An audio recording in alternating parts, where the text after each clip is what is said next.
Hello everyone, I hope you're having a good day. So I'm back from my trip, and I'm working on some longer stories for you all. I'm working on finishing up the next part of Baraska. I've just been waiting on some lines for that one. I also have a few other longer ones that I want to do. I was thinking that for the summer months this year, I might try to just exclusively stick to some really long stories, like maybe at least an hour and a half to 2 or 3 hours long. So if I do that, it might slow down the amount of videos that I can put out. Normally I try to aim for 2 a week, but if I was to do like a 2-hour plus story, I might only be able to upload 1 a week. But I'm curious to see what all of you think about that. Would you like to see longer videos, but less frequently? Or are you enjoying the current rate of stories where it's about 2 a week? But yeah, while I'm finishing up some of those longer ones, here is a compilation of ocean and water themed stories. I'd love to know what you think of them and which one was your favorite.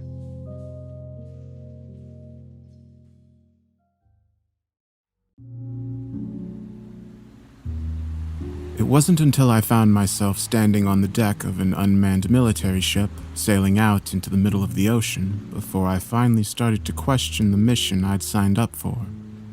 The exceptionally large sum of money had been the initial hook, but the allure of a top-secret mission was not something I longed for. Still, I had to ask, why had they chosen me?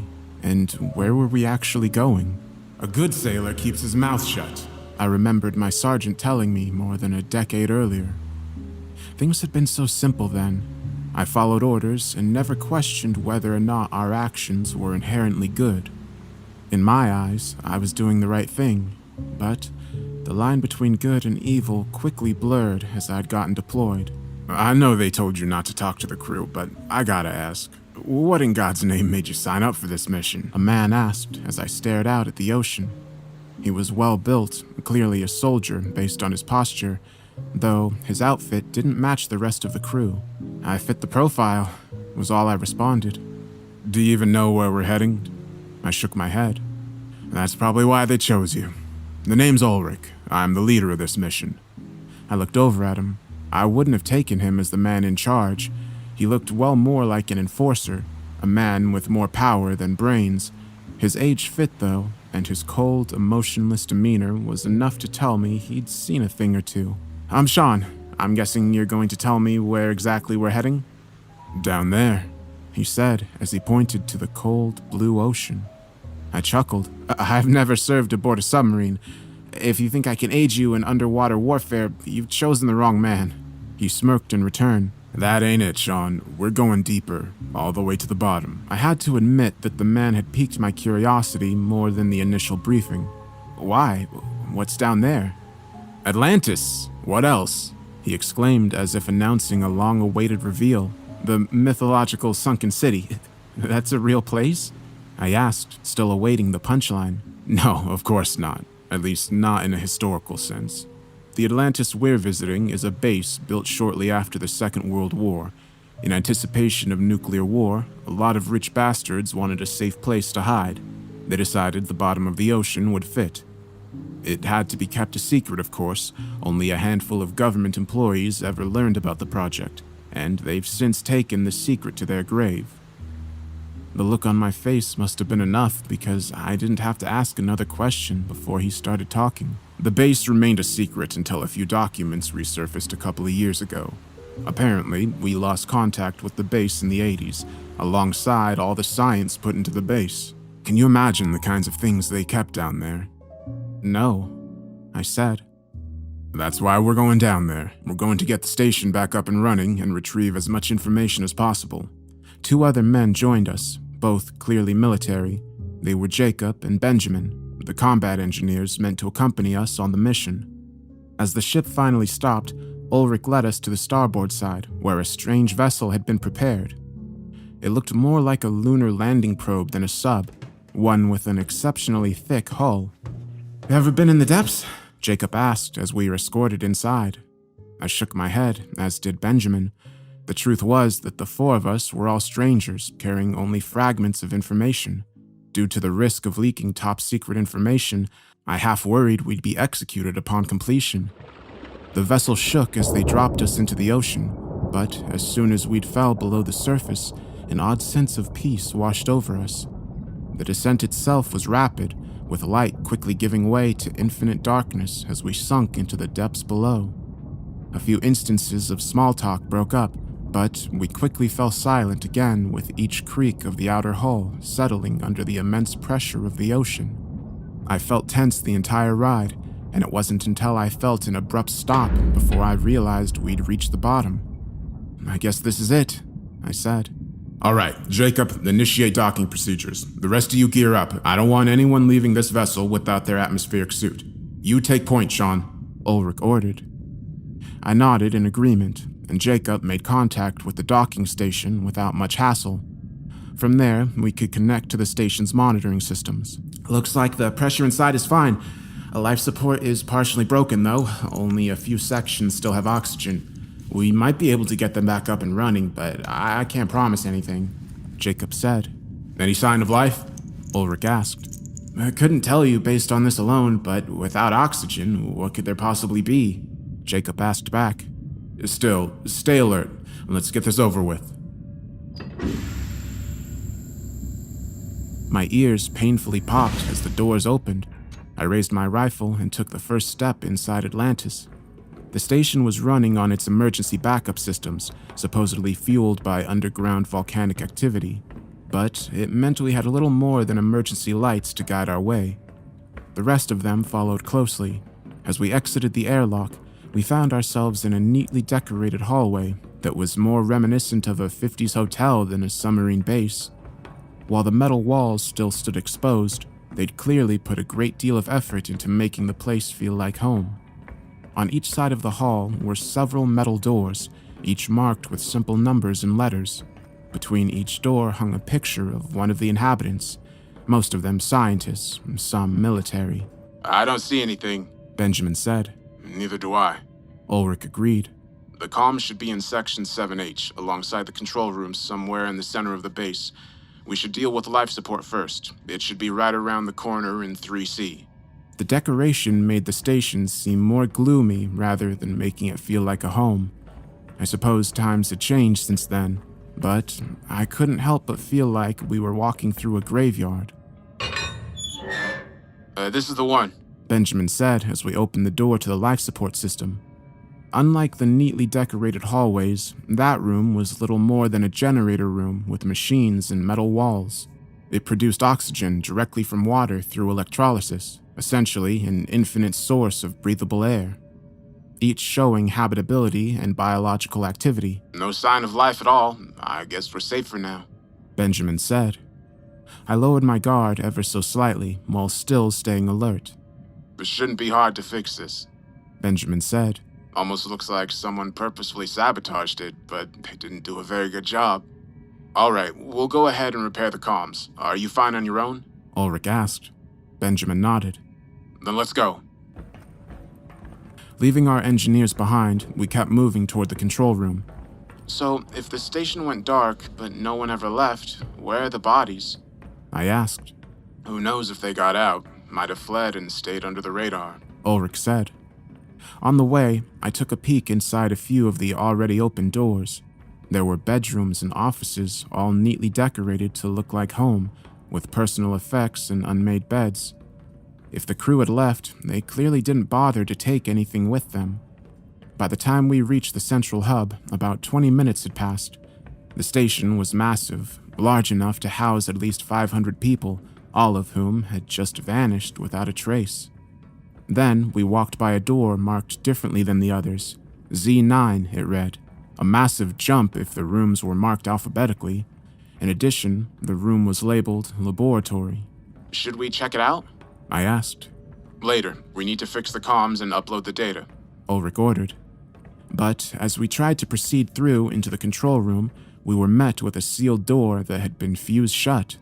"Someone really doesn't want to let us in there," Jacob said as he put down his bag of tools. "But I can get through. Just give me 10 minutes. I suppose we could check out the lab in the meantime. There might be some valuable information in there." Ulrich said. The two of us entered the lab. It was impressively large, with rows of table and hundreds of vials and equipment neither of us could recognize. There were a few typewriters and what looked like ancient computers, probably only meant to decipher messages. The tables themselves were empty, except for one occupied by a lump hidden under a large plastic cover. Ulrich went to gather documents, while I went to the occupied table. I had to take a few steps back in pure shock as I dragged the sheet away. What lay beneath it was a disfigured being I couldn't even begin to recognize. It was about the size of a human with pale, smooth skin. In place of its head, it only had a hole with numerous long teeth that resembled blades more than chewing components. The only other appendages were 4 thick legs that ended in spiky bones and multiple holes all across its body that resembled gills. But what truly worried me was the multiple gunshot wounds it had suffered, all of which only penetrated an inch deep into its thick skin. The actual cause of death appeared to be a massive hole in its abdomen, but what had caused it, I don't know. What the hell is this? I asked. Ulrich turned around, holding on to a bunch of papers. His face lit up with confusion as he saw the horrific creature, but he didn't seem all that surprised. Listen to this. He began. 19th of October, 1978. The runners have infiltrated Sector A and B. We've managed to seal off the sections, but it's not going to hold for long. Ballistic projectiles have little effect, seeming only to briefly slow them down. The railgun has proven to eliminate the runners with moderate effect, but with only one still operational, we can't hold them all off. We've retrieved one of their bodies. Preliminary findings show that they're airless creatures. They filter oxygen directly through their multiple gills and have thick skin and unbreakable bones that... He trailed off. It just goes on to describe their anatomy, but check this out. They only flee when the Secutor appears. As far as we know, there's only one of them, but it has proven impervious to all weapons. Should it break through the lockdown, we need to evacuate the station. He finished reading and just stared at me. What the hell is the Secutor? I don't know, but we... Before I could finish that sentence, the sounds of fans broke the otherwise silent atmosphere, and with that, our radios lit up. Hey, it's Benjamin. I got the life support working. Don't take off your masks. It's going to take a few minutes until the air is breathable. All right, meet us in the control room. Ulrich said. We covered the mangled creature back up and went to meet Jacob, who'd already managed to break through the containment. The control room was a circular area with tons of radio equipment and workstations. The floor was littered with small pieces of what looked like old wood. I bent down to pick one of them up, only to realize they were shattered human bones. Guys, I think I found what remains of the crew, I said with a nervous voice. What the hell? Jacob chimed in. We'll be fine. The creatures have to be dead by now. Attach the transmitter to the comms, and let's upload all the data we can get. Jacob went to work with Ulrich as I guarded the room. I kept thinking back to the creature on the bed. Based on the log, it had already been there for decades. But if that was the case, why hadn't it decomposed? And were there others? What was the Secutor? I took a peek at some of the documents Ulrich had taken with, but a section stood out to me. One on the very last page. 30th of October, 1978. They've broken down our evac systems. The handful of survivors that still remain are trapped. We're trying to send out a distress signal, but the surface isn't responding.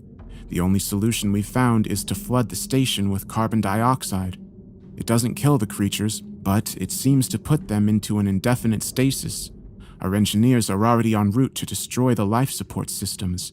The control room runs on a backup system, so we should be fine until help arrives. Based on the bones on the floor, it seemed like rescue never came. I listened to the fans humming and thought back to the fresh but ancient corpse. Just as I started to put the puzzle pieces together, another call came through the radio. There's something in here with me. I can hear them in the walls. Benjamin called out. What are you talking about? Ulrich asked back. As soon as the oxygen rose, I started hearing knocks inside the locked rooms and walls. I thought it was the pipes or something at first, but then they started growling and... Wait, what the... Oh God, I see... A brief scream was heard before the radio cut out, and Benjamin went dark. Sean, you're coming with me. We gotta help Benjamin. Ulrich ordered, but before we could even get going, we heard muffled growls coming from within the hall, and some coming from down the hall. Whatever Benjamin had seen, it was coming toward us in mass. Then, a few holes in the wall blew open without damaging the outer hull, and the first of the horrific creatures emerged. We'll hold them off. Jacob, get those comms working now. Ulrich yelled. I'm on it. Ulrich and I took position in front of the broken-up door and raised our rifles. A dozen creatures came running down the hall, with more emerging from the holes in the walls. Their gills pulsated as they inhaled the fresh oxygen that was being pumped into the station. Before we could even open fire, the hallway was full of monsters. Where the hell did they come from? Ulrich asked. They were sleeping. The air woke them up. We did this. I said. We unleashed a hail of bullets, most of which hit the creatures, but some went too far, forming holes in the wall. Luckily, the outer hull was far too thick to be penetrated. Our weapons were significantly more powerful than those used by the former inhabitants of the station, able to maim the creatures enough to render them harmless. There's too many of the things. I yelled over the sound of gunfire. How much time do you need? Ulrich asked. It's already uploading. Let's get the hell out of here. Jacob yelled. But escaping was easier said than done, and before long we'd been overrun by the creatures. Jacob joined in and emptied a magazine into the horde with little effect. One of them managed to get through and bounced off the wall to pound Ulrich. With a single bite, it ripped the flesh from Ulrich's arm. He let out an agonized yell as he fell to the ground. I walked straight up and put a bullet in what I assumed was its brain, which flung it to the ground. With that, every single creature froze in place. For a brief moment, the entire station had fallen into deafening silence. Then we heard it, a sickening, guttural growl coming from the distant hallways. It sounded almost human, but far too low-pitched, emitting a mixture between agonized pain and anger. Once the echo stopped, each and every one of the pale creatures retreated into the various holes and rooms of the station. What the hell was that? Jacob asked. The secular, I take it. Ulrich groaned as he tried to stop the bleeding with a makeshift tourniquet. But let's not stick around to confirm it. We quickly moved back toward the airlock, planning to destroy the life support systems before leaving for good. As we turned the corner, we found long streaks of blood that presumably belonged to Benjamin, alongside a few bullet holes in the wall. Where'd they all go? I asked. The station had fallen eerily silent in the wake of the creatures. We stopped for a moment just to get our bearings, when the silence was broken by a sickly crack that vibrated through the air. Though the echo made it hard to locate, it seemed to come from the direction of the airlock. We raised our rifles and proceeded with care. As we turned another corner, we found dozens of the creatures, all dead and torn to shreds. At the end of the hall stood a large humanoid figure with its back turned to us. It was the secular. It held one of the creatures in its unnaturally long arms, which ended in little more than bony knives. Jacob tried to point his rifle in its direction, but I signaled for him to stop. Based on the notes we'd read, bullets wouldn't do a thing. But despite our silence, the creature somehow seemed to sense our presence. It turned around, still holding on to the pale creature. Its face held little more than two massive, black eyes and a poorly formed opening for a mouth. Covering its entire body was clearly visible red veins. It let out another growl as it ripped the runner to shreds before it dropped the pieces of flesh and started rushing in our direction. Jacob raised his rifle for the second time and started firing while Ulrich and I retreated deeper into the station. Jacob, for God's sakes, run! But he was frozen in shock, only able to keep his finger firmly pressed on the trigger until the magazine had emptied. By then, the creature had already reached him. It dug its hands into his torso with little effort and raised him into the air.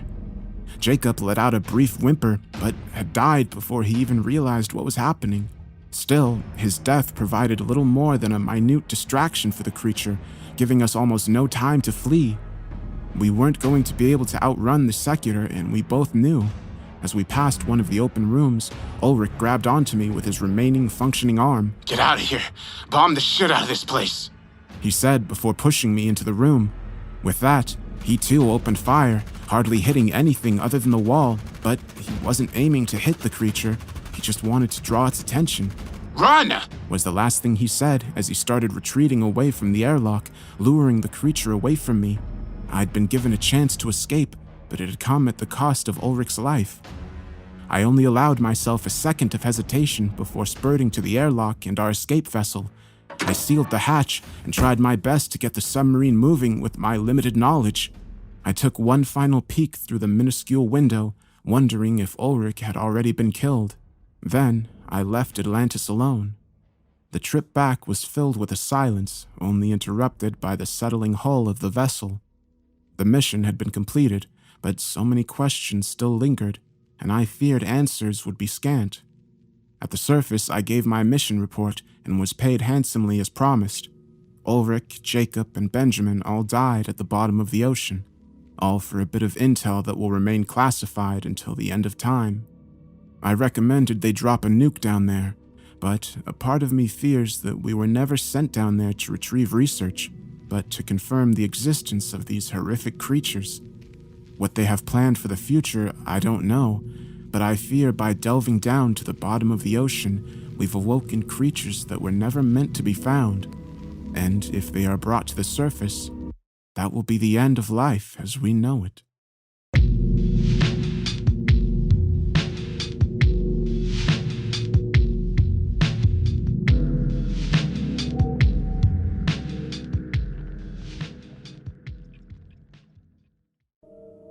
The following is a transcription from the audio logs of Dr. Warren T. McCormick. Log number 63748. Testing. Good. Today's date is August 8th, 1998. I am attending therapist Dr. Warren T. McCormick. With me is the patient Darren Forrest. The patient has been admitted for 6 days now, with no attempt at speaking or communication of any kind in that time. Patient was found by the Coast Guard in a fishing vessel. No others on board. I will be attempting to diagnose any psychological trauma, as well as any account of what happened aboard the vessel. Darren, can you hear me? Yes. Would you be willing to tell me what happened aboard the ship? Tempest Fate? What happened to her? I'm hoping you can tell me that, Darren. You were found on board the Fate a week ago. None of the other crew have been seen since you left port a month ago. What happened to them? Jesus. They're gone. They're all gone? You couldn't find any of them? I'm afraid not. Do you know where they may have gone? God help them, wherever they went. It was a fate worse than hell. We were out there for about a week when it came up in the net. We figured it was just some accident, had fallen off a ship or something in transit. What is it exactly, Darren? What do you mean? It wasn't still there? Damn thing taunted me for what seemed like an eternity. Just there on the deck, waiting for me. There was nothing there when you were recovered. There was a fucking coffin right in the middle of the main deck. God damn it, how could it have not been there? Can you please start from the beginning? I'm afraid I don't understand what you're trying to say. Fuck. Okay. So, we were out for almost a week, I think. Routine run, just like we had done 1,000 times. It was Friday, maybe Thursday? I don't remember exactly. We pulled up the nets and dumped them onto the deck, the usual. This time, though, there was something big in one of the nets. Heard a big thump when it hit and crushed quite a few perfectly good fish. Hank, our first mate, he went over first to look at it. Turns out it was a damn coffin. We did some looking at it and noticed it was sealed up pretty tight. Captain Kern figured it had fallen off a transport boat or something. Maybe someone that died out of the country or something. Hell, maybe it was an old one from back in the day that got lost. Who the hell knows? Well, upon looking at it, we noticed it was sealed up good and tight. Big bunch of heavy chains wrapped around it and a big old lock holding it all together. Rusted and covered in sea grime. Had a bunch of nonsense carved into the top and sides of the wood. Wasn't any kind of language I'd ever seen. Did you open the coffin? God, no. Not then, at least. Me and Hank, we said we should throw it overboard. Captain Kern and Tommy, though, they said we should keep it and bring it into port, see what they wanted to do with it there. So, of course, the captain overruled us all. We tied the thing off on the deck and left it there all night. The dream started when we went to sleep later. It was surreal, like something out of an old pulp novel. I was on the deck and there was a storm moving in. As it got closer and the wind picked up, the rain started. It wasn't raining like normal, though. Fish fell from the sky, rotten, decaying fish. Some of them missing chunks or a head or entire bodies. Then the lightning flashed and there was something huge in the clouds that I could see. What happened to you in this dream? I woke up.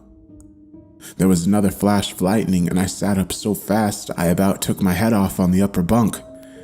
It was still dark out, so I got up and went to grab a drink from the galley. Noticed the door up to the deck was open, so I went to check it out. Captain and Tommy were up there with a pair of bolt cutters trying to open the damn box. I ran up there and asked them what the hell they thought they were doing. Captain just said there were valuables in it, said he just knew it was something good. Like the coffin was calling out to him to open it or some shit like that. That was about the point the chains snapped from the bolt cutters and Tommy started throwing them all off.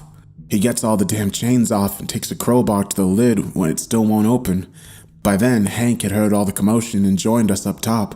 We were both pretty uneasy, looking at everything going on.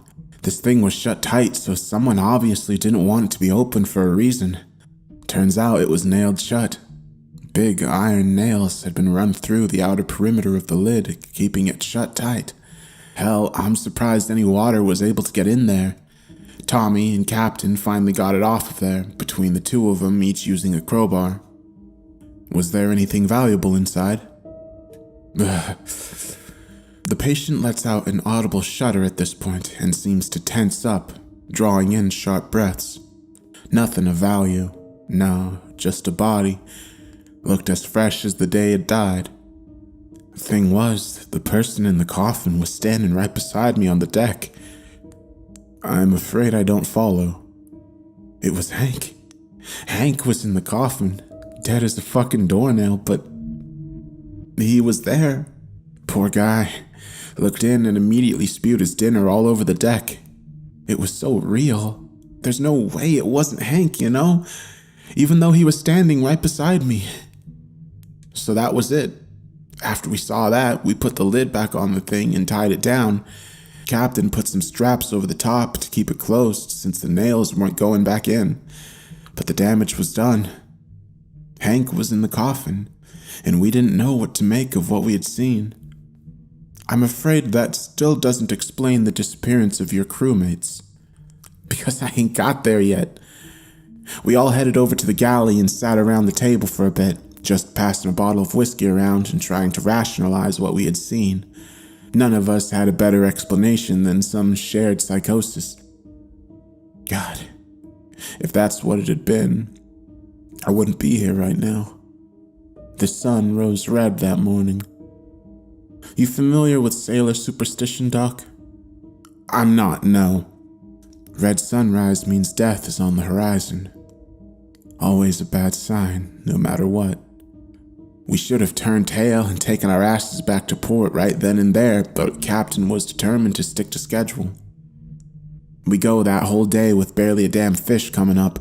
The nets were practically empty and we were way behind our usual haul. As if all the commotion of the night before hadn't shaken us, though, this was setting us further back. So we decided to call it early, right around 3 or 4 in the afternoon, instead of sunset like we usually do. Everyone meets for an early dinner, then goes off to their separate quarters to sleep. The damn dream started again for me, though. This time it was raining all these damn fish from the sky, and that big thing in the sky seemed even closer. I don't remember much of it, but there was something different in this one. I looked over the deck into the water. All these damn fish were falling from the sky, and out there in the surf were hundreds of bodies, maybe thousands. They were packed in tight, almost blocking any view of the actual water. God, I still remember their faces. All of them. Men, women, children, all facing upward with this look of pure horror on their faces. Mouths open in the loudest scream I couldn't hear over the storm. The thing that shook me, though, was their eyes. They didn't have any. None of them. Eyes were clawed out, and all that was left were the bloody pits where they once were. You could still see it, though. The wide look and the eyelids pinned open in fear. They died in terror, seeing whatever had taken their vision coming straight for them. I woke up because of the screaming. The wind was howling outside, and the rain was lashing the boat from every direction, but that scream pierced through all of it. I scrambled out of bed and up to the deck without missing a beat, managed to almost break my ankle going up the stairs while I was at it. Hell, I wish I had. Would have kept me from seeing what happened. Captain and Tommy each had one of Hank's arms, dragging him over to the coffin. There was blood all over the deck too, getting scattered by the rain and sea foam washing over it, but it was there, leaving a crimson hue over the whole boat. When they reached the coffin, Tommy held Hank while Captain undid the straps and pushed the lid off. The thing that was inside wasn't Hank anymore. It was like a mass of ocean grime. I could see shells embedded in parts of it, seaweed and urchins clinging in other parts. The worst thing was that it was blinking. All over the body were eyes, all blinking at different times and darting in every direction. Hank was moaning in front of the coffin while the thing rose up out of it like some old vampire movie. Damn thing looked like it slithered out of there, one fluid motion. Suddenly it was standing right in front of Hank and reaching straight for him. Poor bastard, he tried to scream, but Tommy ran a knife straight across his throat before he could make a sound. The thing from the coffin just put out its hands and just took him. 1 second he was there, and the next he was almost absorbed into it. Then Captain and Tommy just stood there looking at it while it kept looking everywhere. And that was it. Fucking hell. They cut out their own eyes next. Both of them. Pulled out some damn oyster knives they must have taken from the kitchen. Oyster knives are dull as hell, meant for just prying the shells open. They took the knives and...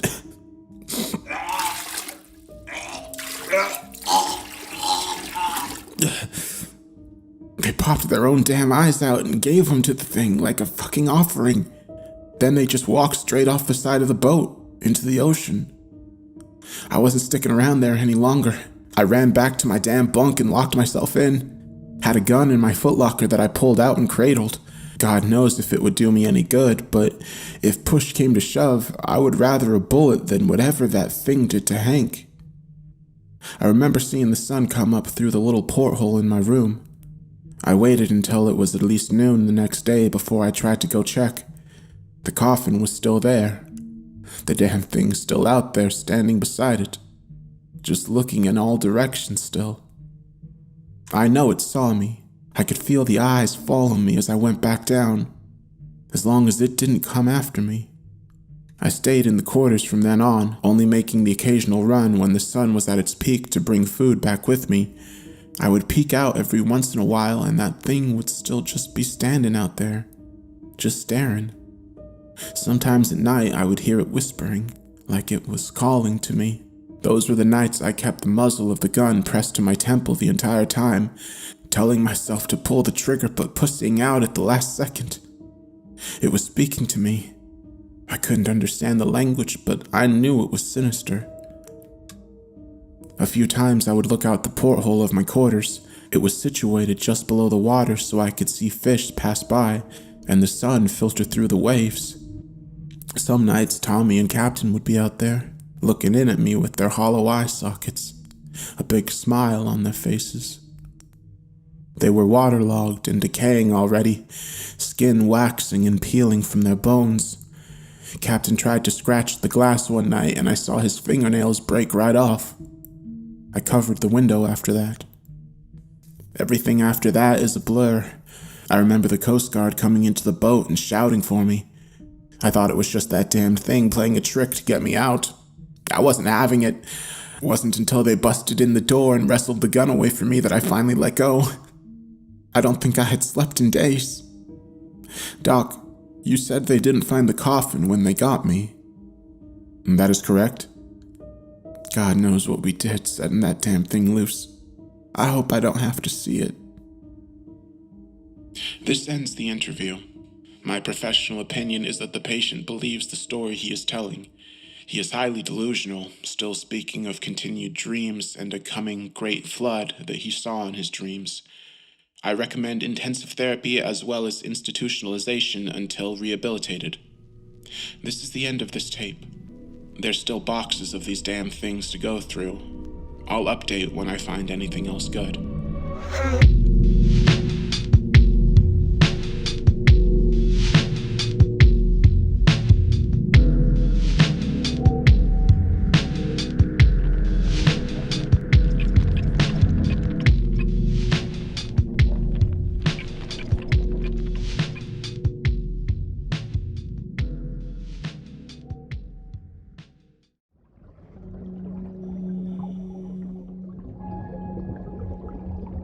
You're 240 feet underwater, floating in darkness by the entrance to a deep cave.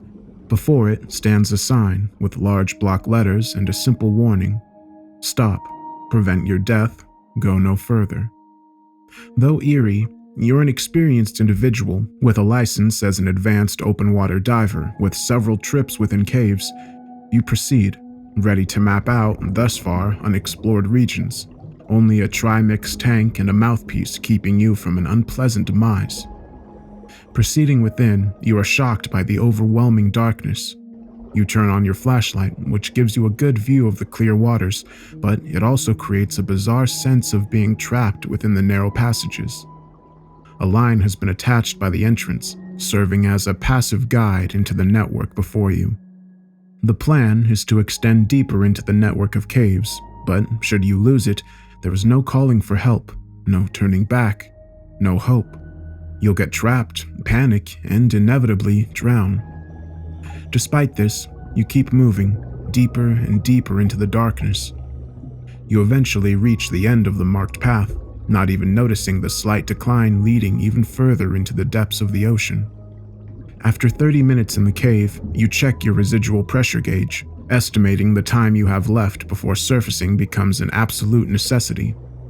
Within your trimix tank and a reserve, you have just over 2 hours underwater.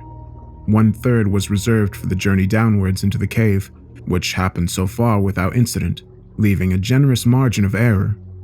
The second third is being spared for the upward trip, with a last third saved as a reserve. Then, you glance at your dive computer, which lets you know that the depth has increased to almost 300 feet. Surprised, but not worried, you attach another point of the line, ensuring an easy trek back to the surface. Below you lie a ground void of all life, just fine dirt and sand dragged in by the current. But while fishing up the line attachment, your tool slips, sinking down towards the sand. You react instinctively, pushing towards the bottom just a tad harder than intended. Though you're still in control, your sudden movement dislodges the dirt from the ground, causing a sudden silt out. Left blind, your heart starts to race and your respiration rate quickens. Adrenaline is the culprit, but you need to get it under control, lest the air in your tank run out prematurely. Falling back on your training, you know you just need to find the line and pull yourself back to clear waters. You reach out your hand, knowing you left the line right above you, but there's nothing there to grab onto. The horrific realization does nothing but deepen your panic. You push upwards, frantically searching for your only rescue, but the network of caves is far more complex than you first anticipated. You end up swimming further and further away from the exit, away from the one guide you had. Minutes pass, ticking down with the pressure gauge, counting away the oxygen left in your tank. By some miracle, you manage to escape the silt cloud. You can finally see, and just for a moment, you start to calm down. That is, until you realize that you haven't the faintest idea where you are. You peer down to notice you only have 1/3 of your oxygen left, the last third you so desperately need for the ascent. Being nowhere near the exit, surviving has become a statistical impossibility. Though you're technically still alive, your death has been marked as a fixed point in history. It's only a matter of time before your air runs out and you drown, cold and alone in the depths of the ocean. These are the harrowing experiences turning many a diver away from the dangers of the deep waters, and the few lucky enough to survive such an incident would most certainly swear to never set foot in the ocean again. But among those, a select few react with the exact opposite response, gaining a profound attraction to the concept of diving, needing to prove themselves against all odds. After surviving one of these cave incidents years prior, my soul was bound to the depths. In response, I took up rescue diving, swearing on my own grave to protect others from suffering the same horrific fate. Hey mate, ocean's that way, David pointed out as we headed in the direction of Darwell Woods. Yeah? Well, I'm just a pilot. Take it up with the team leader. The man shot back, barely audible over the sound of the helicopter rotor whirring above us.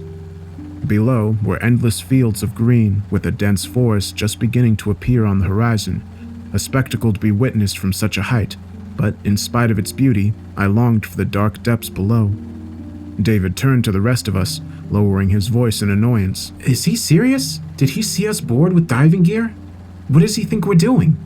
There's water in the woods too, David. If the kid is drowned, it's up to us to retrieve the body. If the kid has drowned, it's no longer an emergency. Andrew chimed in. Though callous, the man had a point.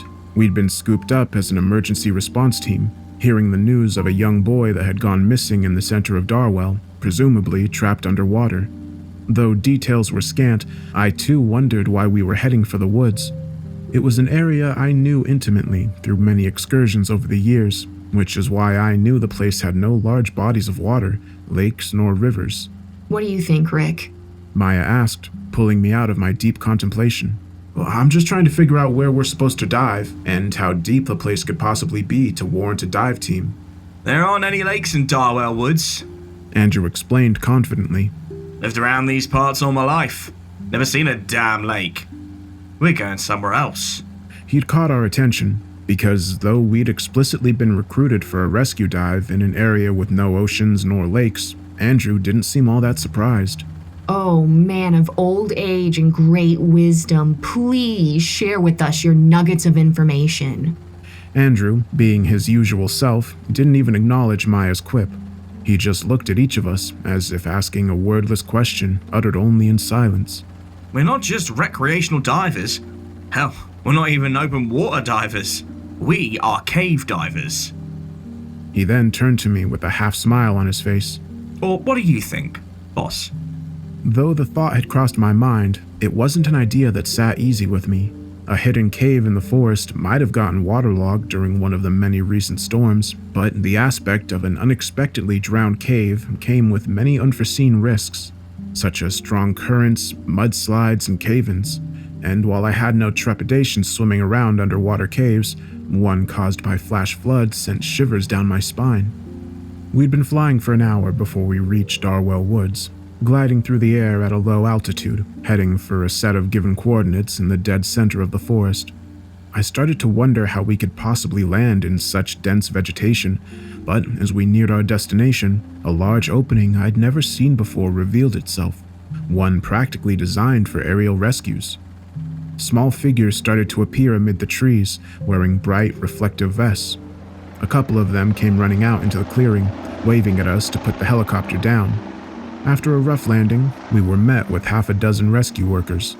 We stepped out with our tanks of various gas mixtures, wetsuits, and masks, met with almost relief by the crew greeting us. Who's in charge here? The crew turned to a scruff-looking, middle-aged man who promptly introduced himself as Graham. He shook my hand and thanked us for coming, before gesturing for us to follow him towards the objective, situated half a mile within the forest. Luckily, the team helped us with the transportation of our heavy equipment, allowing us to gather strength for the mission. Once we started walking, Graham finally started to shed some light on the situation. We were called 2 days ago after a 10-year-old kid went missing while camping in the woods with his parents. Leaving no trace behind, his parents had no choice but to seek help. But with no signal reaching this far into the wilderness, his dad decided to sprint the entire distance. until finally coming upon a small town where he borrowed a landline to call us.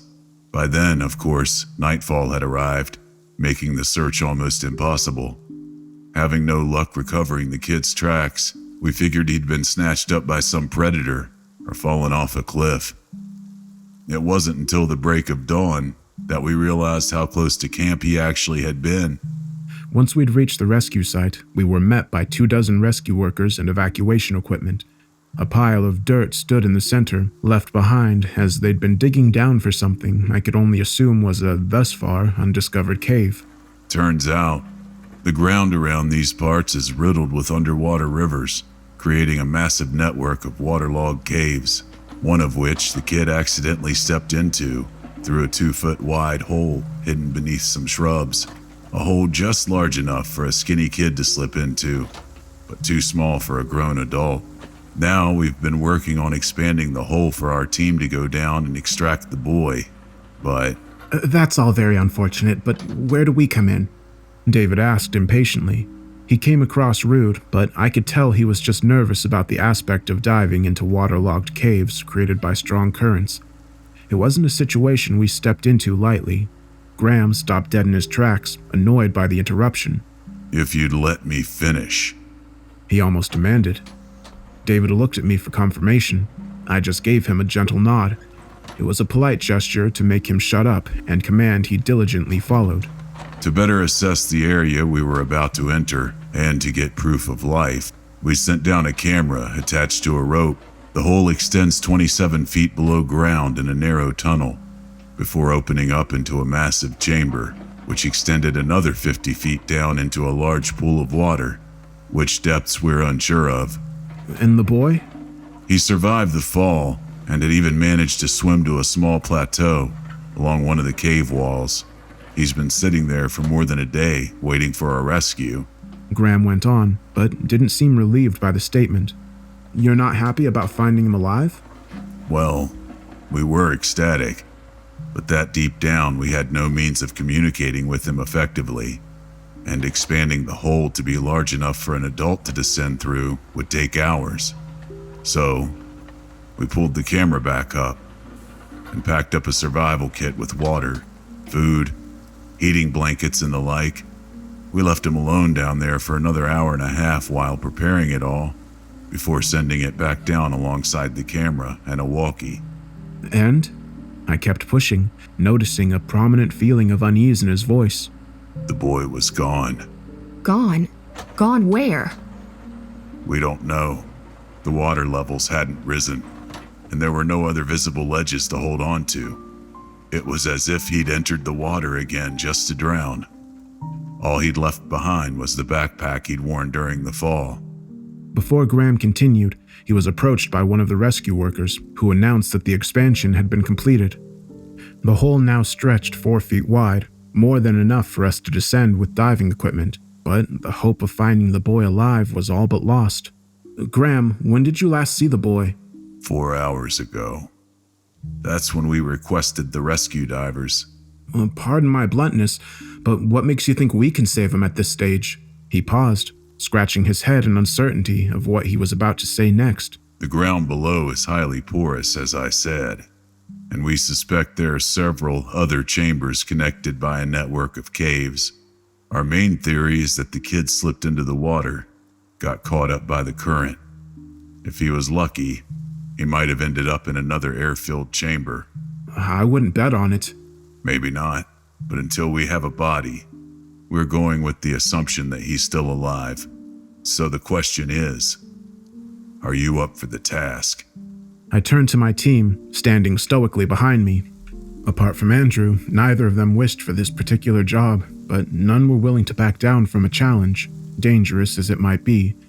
Alas, with the limited information we had, it was my task to decide whether or not we'd risk our lives for a boy that almost certainly had perished in the waters below. As bleak as the situation might seem, as long as a sliver of hope remained, we had to try. We'll go down. A glimpse of relief appeared in Graham's eyes as he gestured toward the pile of dirt lying next to the hole into the abyss. Right this way. We promptly gathered around the 4-foot wide hole in the ground, which extended down into an impossibly dark abyss. For a moment, my thoughts wandered to the young boy, whose name I hadn't even bothered to ask. To me, he'd just been another body to recover, but a part of me inexplicably clung to hope. I felt as if he still survived down in the caves, surviving the elements against all odds, in the dark, alone, cold, and afraid. "Rick, you ready?" I nodded, making sure my equipment was firmly secured to my person, before getting ready to attach myself to the harness. A metal tripod stood above the hole, with a winch ready to slowly lower us down into the cave with our diving equipment and body cams. I'm going in first, Andrew announced, grappling his harness to the cable. While Andrew was the oldest and by far the most experienced member of the team, he wasn't the leader. It was a fact he was prone to forget, unwilling or ashamed to take orders from a younger man. We locked our eyes, silently battling over control, but he stood firm, patiently waiting for me to comment on his insubordination. Just making sure the place is safe before you descend, boss. You'll take the lead from there. He half suggested, half ordered. "Go ahead then," I said, knowing an argument would do little more than delay the already sensitive mission. Once Andrew had vanished into the darkness, I followed suit. The winch whirred to life, slowly lowering me into the hole. On the way down, my equipment gently hit the edge of the rocky wall, causing me to squeeze my body tighter around the cable. I took a deep breath, preparing to be swallowed by the ground, the first bout of worry setting in my bones. Within a minute, I'd been completely engulfed by darkness. I activated my flashlight, inspecting the rocky surroundings that seemed to narrow in around me with each descending foot. Though not a claustrophobic person underwater, the bizarre echoes reverberating through the air-filled caves sent shivers down my spine, every whir of the winch and every crumple of rock loudly shooting through the air. Then, as I finally passed the threshold into the chamber, the walls expanded in all directions. I exited the narrow tunnel to find myself suddenly hanging in an enormous void of complete darkness. Below, I heard a soft splashing sound from Andrew moving around in the water, 50 feet below. "Andrew?" I called down. "How's it looking down there?" No response. The splashes had already fallen silent, which meant he'd descended underwater to inspect the area, all without waiting for the rest of his team. Annoyed, but not surprised, I spent my remaining descent scanning my surroundings. The space felt impossibly large, too large and wide for my beam to hit all edges of the cave. Even the plateau lining the water's surface lay shrouded in darkness, only visible due to the reflective surface of the boy's backpack. And as I got a tad further down, I noticed Andrew's nitrox tank and mouthpiece also resting on the plateau. "Andrew?" I called out, realizing he'd gone under without his diving equipment. The distraction was enough that I couldn't prepare myself for the impact with the ice-cold water, which sent a shockwave through my body, even with the wetsuit protecting me. I quickly detached myself from the harness and swam towards the plateau, searching the depths below for Andrew's flashlight. Just as I started to worry, Andrew emerged from below the surface, jumping onto the plateau with ease, turning to me with his trademark smirk plastered across his face. "What the hell were you doing?" I asked, as relieved as annoyed by the man's antics. Sorry, boss. Just assessing the caves, he said in between breaths. "You were supposed to wait," I explained firmly. Just trying to save us some time, he shot back. Putting aside the disobedience, I refocused on the task ahead, trying to avoid another staring contest with a man too stubborn to be reasoned with. "What did you find?" 2 tunnels. One on the east side, one on the northwestern edge. Both extend further down below. There's a mild current pulling between them, leading into the northwestern tunnel. Anything else? Yeah, some small animal carcasses scattered around. Victims of the hole, I suppose. As Andrew described the situation, Maya and David both descended into the waters, gently splashing into it. Damn, it's cold. Maya exclaimed, rushing over to the plateau. We gathered around the solid surface. Andrew repeated what he'd discovered. We're going to head down the northwestern passage, follow the current to find the kid. Just follow our regular protocol, and we'll be back before dinner. So you're in charge now? I asked, immediately ashamed that I let him get to me. He glared back in return, enjoying the fact that he could get a rise out of me. Truth be told, there was a reason I'd been hired as the diving leader over Andrew, a reason from his past he didn't know I was privy to, one I struggled with all my might not to reveal to him. Whoa, a dick measuring contest? David asked, trying to break the tension. Should I get a ruler or should we focus on the job? I'd get a ruler to be honest, but I left it on the chopper. So in the interest of saving time, maybe we should get going? Using David's joke as an excuse to break eye contact with Andrew, I returned my gaze to the water and sighed. Fine, what Andrew said. I'll take the lead. Never break line of sight, you got it? Yes, sir. Maya said, none to follow her example. With that, we inserted our mouthpieces and dove under the surface. In the darkness, our flashlights were the sole method guiding our way. The water was perfectly clear, allowing our beams to hit the bottom on each side. Only when shined directly into the tunnel did the reach of the beam prove insufficient. The animal carcasses Andrew had described were mere skeletons without even a hint of flesh left behind, but they didn't appear all that old, as if something had fed off the meat and left the bones behind. Though a peculiar thought, I had no way of communicating it with the team, except to point and gesture, which wouldn't have served any purpose but to worry them further, so I ignored the sight, leading my team into the northwestern passage with Andrew swimming by my side. Withstanding the current proved to be an easy enough task, and I turned around frequently to make sure the team didn't split up. Maya swam in the middle, with David at the back, carrying the end of a line still attached to the plateau. Should we end up getting lost, we only had to follow the cable back to safety. After a few minutes, following a gentle descent, the passage took a steep dive into the abyss. From there, it split up into several smaller tunnels, with the largest of them all being the only way to head straight down. The current we decided to follow, of course, took the path downwards. I glanced at my depth gauge, which displayed a depth of 32 feet. It reassured me, knowing we still had almost 100 feet to work with before being forced to ascend. We paused, with the rest of the team turning to me as they awaited orders. I nodded, turning to dive down further as the depth gauge counted up. We moved with the current through the descending passage, ignoring any diverting tunnels, twisting and turning into a messy network of caves. We only stopped once every so often to attach the rescue line along the wall. At 70 feet down, I noticed something different hanging alongside the otherwise lifeless cave wall. A deep red vine clinging to the crumbly wall's surface, with small roots digging into the side, resembling blood vessels. A sort of plant I'd never before seen, existing where no life was supposed to have developed. I pointed to the thing, more curious than anything, but the rest of the team seemed uninterested, all eager to keep the descent going. Once we reached 80 feet, the pit finally turned horizontally with a slight downward slope. Several side passages extended on each side, some even returning back up into dead ends. More vines hung along the walls, each bigger than the last, stretching out from the tunnel we were following. Wondering how its surface felt, I decided to touch one of them. It was squishy, but rough, like hundreds of threads tied together, akin to exposed muscle. It twitched in response, releasing its roots from the walls and retracting ever so slightly. I realized then that it wasn't a plant, but some sort of fleshy appendage appearing to feed off the wall. While distracted by the odd growth, Andrew had taken the lead. He delved further into the tunnel with Maya and David in tow, the latter just giving me a quick glance to ensure I didn't fall too far behind. Having no voice to order a halt, I had no choice but to follow behind. By then, we'd already been in the water for 40 minutes, carefully following the main current through the network of caves.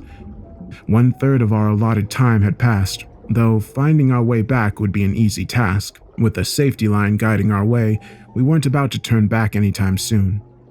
On the chase to take the lead from Andrew, I realized just how narrow the passage had gotten. Even if I sped up, I had no way of getting past the rest of the team without risking getting stuck, so I was left in the back, waiting for a path to open up once again. Distracted by the increasingly claustrophobic cave, I failed to keep a close eye on the depth gauge. With the slope going at an almost invisible decline, I didn't really think much of it. Not until I started to notice the first signs of nitrogen narcosis, an undying feeling of anxiety not warranted at that stage during the mission. Unknown to us, we'd managed to reach a depth of 150 feet, a fact the rest of the team hadn't appeared to notice, despite our many experiences with exactly such situations. I reached out to touch David's foot, only to notice him getting pulled away by the increasing strength of the current. Then, the passage came to a sudden end, leading into another pit in the ground, one which Andrew dove headfirst into, going deeper into the cave. I tried to brake, hoping they'd notice, but the current pulled me in as well. It plopped us into a large underground chamber. Once more, I felt as if we were floating in a void of vast darkness, with the bottom of the room endlessly far below, out of reach of our lights. We were now 200 feet below the surface, with God knows how much space beneath us. On the roof above us, I noticed how thick the growths had gotten, turning from vines to massive stems with dark veins running along them, leading deeper into the caves. They pulsated along the wall, sucking the little nutrients they could from the walls. I waved at the team, starting to feel the effects of nitrogen narcosis take a hold of my body. Where the rest of the team might have felt a drunken sense of confidence, I was suffering the opposite effect. I wanted to abort the mission and return to the surface, but Andrew was fixated on the idea of reaching the cave's end. He gestured to a point far off on the other side of the chamber where the current seemed to be leading us. There hung a faint light emerging from another opening in the cave's walls. Though within reach of the remaining air we had, it meant a further descent of about 50 feet. It was a risk I wasn't willing to take without suitable gas. While Andrew kept wordlessly insisting, Maya and David drifted to my side, both realizing the dangerous situation we were about to enter. If we kept diving, we risked getting disoriented enough to lose our orientation, ending with the four of us drowning in a cold tomb. Knowing he stood no chance of convincing us, Andrew started following us back up to the hole in the chamber ceiling, where we'd secured the last line attachment. But before we could reach the hole, David, too, noticed the bizarre growths on the walls. He got closer to inspect them, reaching out his hand and gently touching them. In response, a dozen smaller roots detached from the wall, but instead of retracting away like I'd witnessed in the shallower parts, these roots reached for David, rapidly wrapping themselves around him. With Maya and Andrew already swimming through the exit in the ceiling, they didn't notice David's struggle. Large amounts of dust and dirt emerged from the crumbly walls where the roots detached, causing an instant silt-out. I tried flashing my lights at the rest of the team, but the emerging fog was too thick for my beam to penetrate, so I pulled the knife from my belt and started slashing at the vines wrapping around David. The growths were easy enough to cut through, but the sheer number of them made it a futile task, and with more emerging, pulling David further down into the depths, I knew I stood no chance of saving him. Still, in absolute desperation, David latched onto my hand, pulling me down with him. Again, I tried to cut the vines away from him, but in the chaos, I managed to drop my knife, letting it sink into the infinite abyss below. Getting a final glance at the depth gauge as we got pulled down, I realized we were just shy of 300 feet below the surface. Nitrogen narcosis had become an absolute certainty. I felt my body grow weaker, terror setting in my soul alongside a sense of absolute hopelessness. I could tell David was experiencing the same effects because his grip slowly loosened, finally letting go of me before the creature snatched him away towards the light in the wall. There I hung in the void, no longer knowing which way was up or down. I could feel my mind quickly fading away, darkness occupying my peripheral vision. I knew then that I was going to drown. But then I felt something wrap around my arm, reaching out through the cloud of silt. Not a vine, but a hand, pulling me away. Too confused to understand, much less fight it, I let my mind slip into a deep state of sleep, no longer worried what would happen to me. Seconds, minutes, even hours could have passed before I finally regained consciousness. I was still underwater, being dragged through narrow tunnels, with the depth gauge showing a slowly decreasing number on my wrist. I looked up to find Andrew pulling me by the arms, dragging me back to safety. Once we finally breached the surface, Maya and Andrew wrapped me in my harness and attached me to the cable. As I ascended up from the cave, I started to regain my senses. I wondered what I'd seen down there, if it had been a product of my feeble mind in the depths, or if it had been real. But David had been taken. That wasn't a hallucination, and I failed to save him. The rescue team in the forest immediately tended to me, but the nitrogen narcosis had caused no lasting damage. And as the rest of my team reached the surface, the initial despair and confusion had turned to something else entirely, an incessant feeling of anger. "You killed him," I mumbled, still too weak to shout. Andrew approached me, bent down to my level, and spoke in a hushed tone. What was that? "It was your fault. You killed David." I let out an accusation directed at him for failing to check his depth gauge. I just saved your life, Andrew said as he helped me up on my 2 legs. "A life that wouldn't have needed saving if you just let me take the lead." I was trying to find that damned kid. I paused, noticing a crowd of people gathering around us. Though they hadn't yet heard the content of our argument, it was easy to notice the animosity between the two of us. I leaned in closer, lowering my voice to a mere whisper. "You know, this is why I'm in charge. Don't think for a second that I don't know about your past reckless behavior. This is what happens when you're the one in charge." Stop it, please. Maya said, coming between us. What happened to him? Where's David? Ending our standoff, we both turned to Maya, neither sure how to explain why David hadn't come back with us. I began, still not entirely sure what I'd experienced down in the depths. The growths, he was taken by them. What? Maya asked, confused. David got lost in the silt out. I couldn't find him. He must have followed the light in the depths, thinking it was one of our flashlights. That's not what happened. I shot back, almost yelling. These things down there, they wrapped around him and pulled him away. The rescue team stood idly by, staring at us in disbelief. None of them had realized just how deep the caves were, much less could they comprehend the horrors that existed within the network. Though I must have come across as crazy, I no longer cared. It was a hallucination caused by the nitrogen narcosis, Andrew responded, but his usual confidence seemed just a tad faded. With him diving into the silt to save my life, he too must have seen the tendrils wriggling around. He just wasn't ready to admit it. Even so, I paused to consider the fact that David might just have drowned.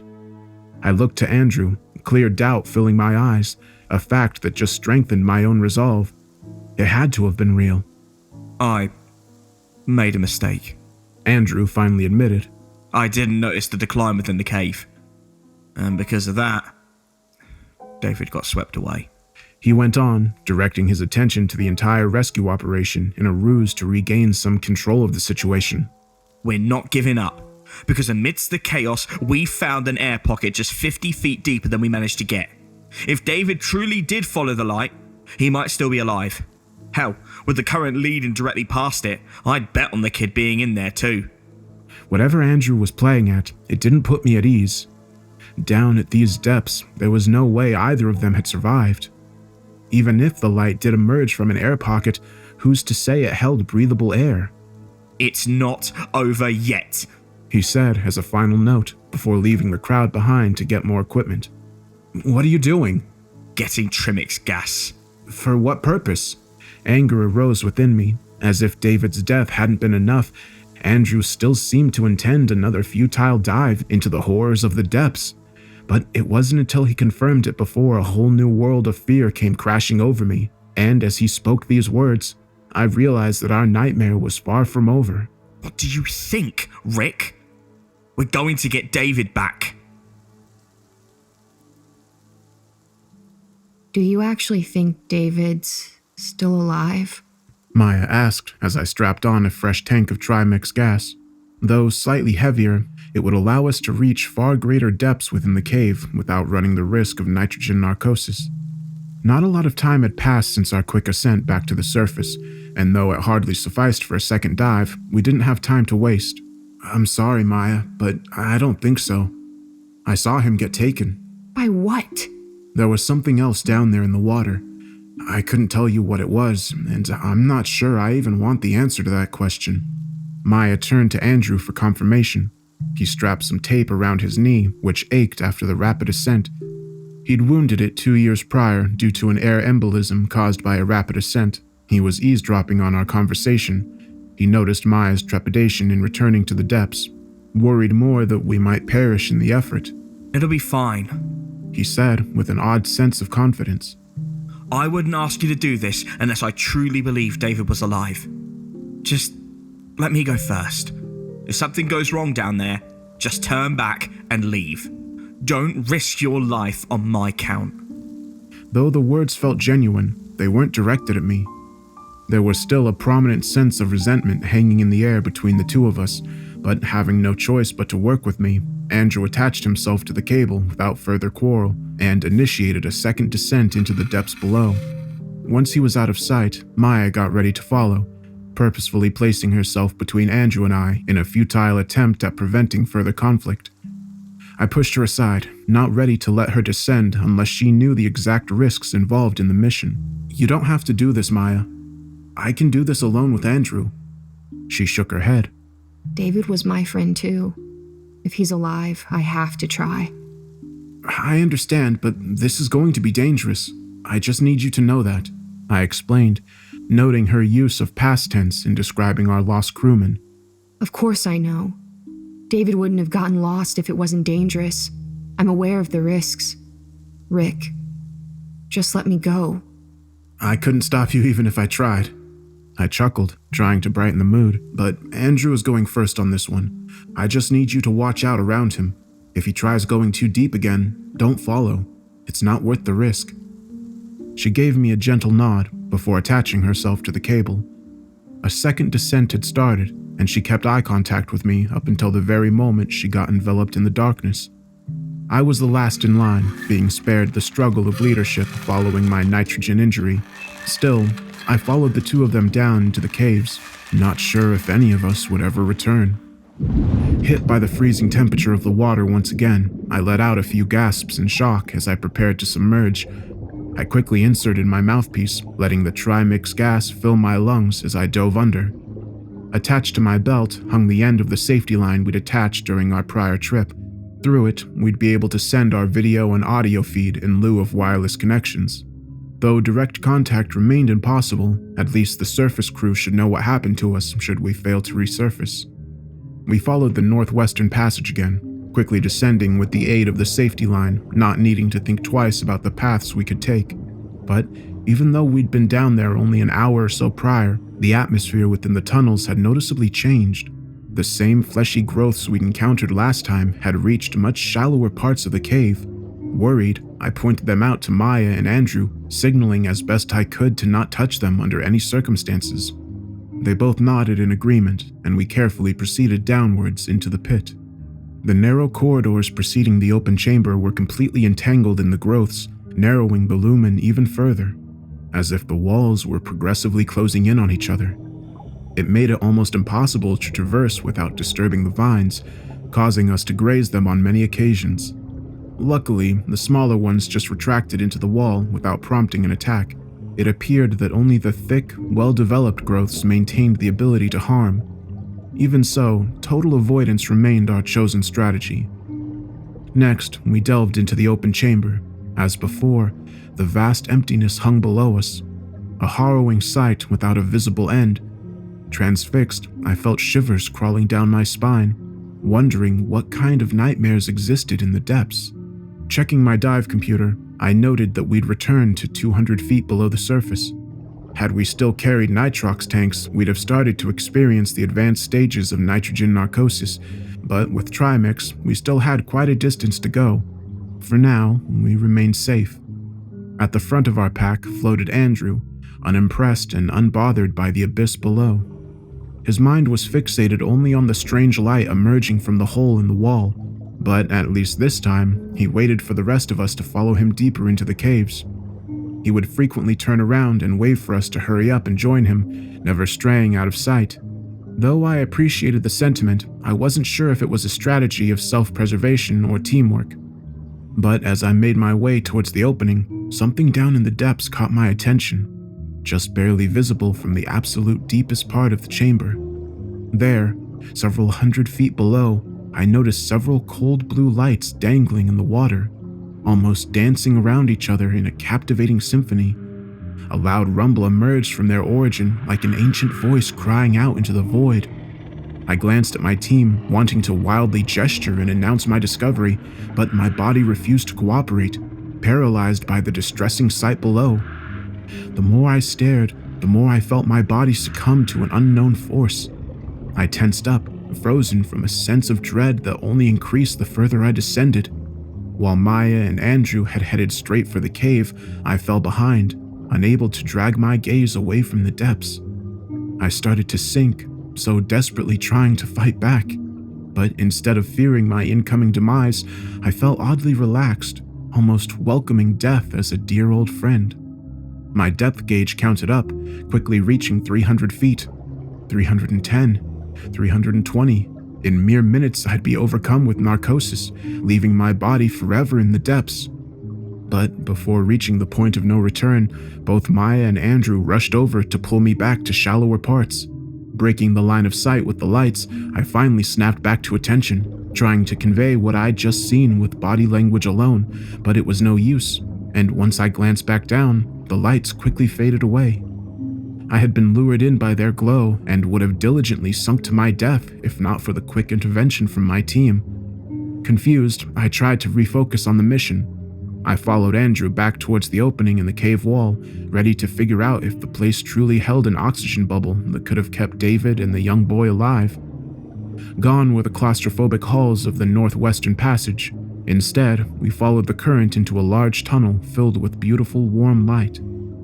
It emerged from plant-like structures on the wall, stems extending with yellow bulbs at the end, each bulb covered in villi wriggling around the water, snatching up small particles. Like the vines on the wall, their touch resembled that of exposed muscle, clearly a part of the same ecosystem as the flesh vines. We hovered in place, all in awe of its beauty. Though seemingly harmless, we tried our best to refrain from touching them, though an occasional graze still occurred without consequence. For a moment, we just existed in their world, experiencing a delightful sense of peace, as if the dangers of the depths no longer posed a threat. But with our residual pressure gauge slowly ticking down, we decided to keep moving, floating through the brightly lit hallway. The malignant vine still existed among the lights, but appeared to be held back by the glowing bulbs. Only a few dared to stretch out into the tunnel's lumen, looking for anything that might float by. In the distance, an odd reflection appeared on the cave ceiling, one we immediately recognized as the water's surface. Against all odds, an air pocket had formed in the waterlogged caves, existing in almost impossible conditions, but whether the gases within were breathable was a question left unanswered. All we could do was pray as we proceeded with haste, clinging on to the slim possibility of David still being alive. But something happened as we neared the surface, a change almost imperceivable at first, as if the lights were starting to dim. Maya was the first to take note, turning around to assess the situation. Sure enough, the bulbs that had basked us in warmth only moments before were starting to retract into the wall, causing the cave to progressively darken, and as they pulled back, the vines started to emerge en masse. Within mere seconds, the cave opening had completely closed up by the sheer number of vines blocking our only escape route. With each passing second, more of the bulbs folded in on themselves, allowing more vines to fill the lumen. Only then did we realize that the entire passage was about to close up. Either we breached the surface immediately, or we'd get entangled in the flesh-bound organism. Panic rising within us, we quickly swam for the surface, which was still some distance away. All the while, the vines grew thicker and more numerous, moving toward us at impressive speeds. Andrew led first, glancing back at us to make sure we hadn't fallen behind, but in doing so, he hadn't noticed vines appearing directly in front of him. Too slow to react, he was grabbed by the appendage, which subsequently started wrapping itself around his shoulder. He pulled his knife out and swiftly slashed through the vine, to which the rest of them responded by sending dozens, all of which wrapped around Andrew. I rushed over to him, pulling out my own knife, slashing at the flesh, but there were just too many of them. And before long, I too was trapped in the entanglement, immediately immobilized by the vine's surprising strength. Maya remained as the sole free diver, but the vines were quickly reaching for her too. One of them managed to get a hold of her head, ripping out her mouthpiece in the process, which vanished in the chaos.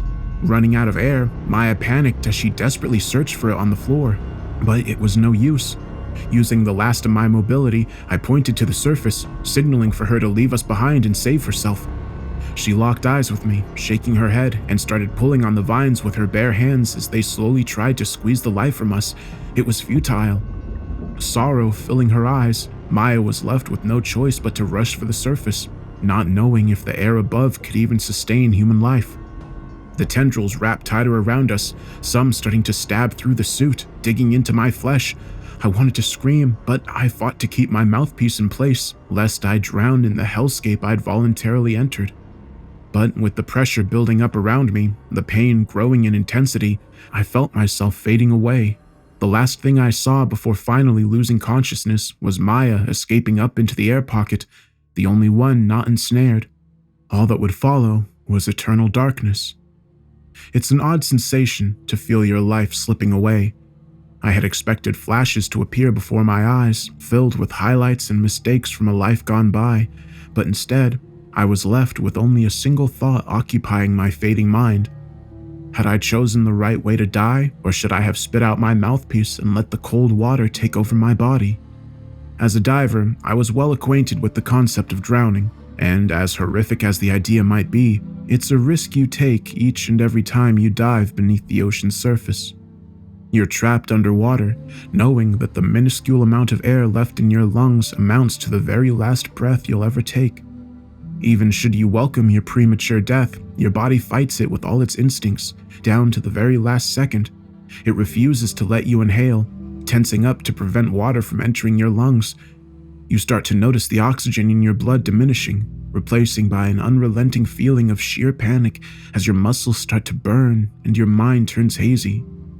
Little by little, you fade into the darkness, left only with the knowledge that you're about to die. Then, as you finally fade into an unconscious haven, the true nightmare begins. Your body falls back in pure instinct, making one last attempt at gasping for air, except there is none to be found. You open your mouth, pulling in the icy water encasing your body, knowing fully well that it will only hurt you more. This is the point where your experience might differ, as 1 in 10 people react violently to the water entering their bodies. As soon as it hits your larynx, it closes up, refusing to let neither air nor water inside. Those are the people that suffocate, drowning without a single drop of water touching their lungs. The remaining 9 in 10 people suffer a different fate, allowing water to wash inside, causing an immense feeling of burning on every surface the water touches. A jolt of adrenaline is released, your body's way of begging for you to keep fighting the inevitable death, and only then are you finally allowed to slip away, sinking into unknown depths as your body ceases to function. Burdened with this intimate knowledge of drowning, I had chosen to keep my mouthpiece, allowing my death to come from ensnarement. Had I made the right choice? Death should have already taken hold of me, but yet my spirit remained firmly locked within my body.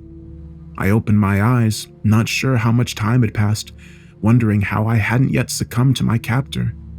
The passage had long since fallen dark in lieu of the glowing bulbs, leaving only the beam from the flashlight to light up the wall before me, where a dozen vines floated in the water, content to have caught its prey. A shadow appeared before the beam, one not recognizable by my tired eyes. It was only when it came right up to my face before I realized it was Maya.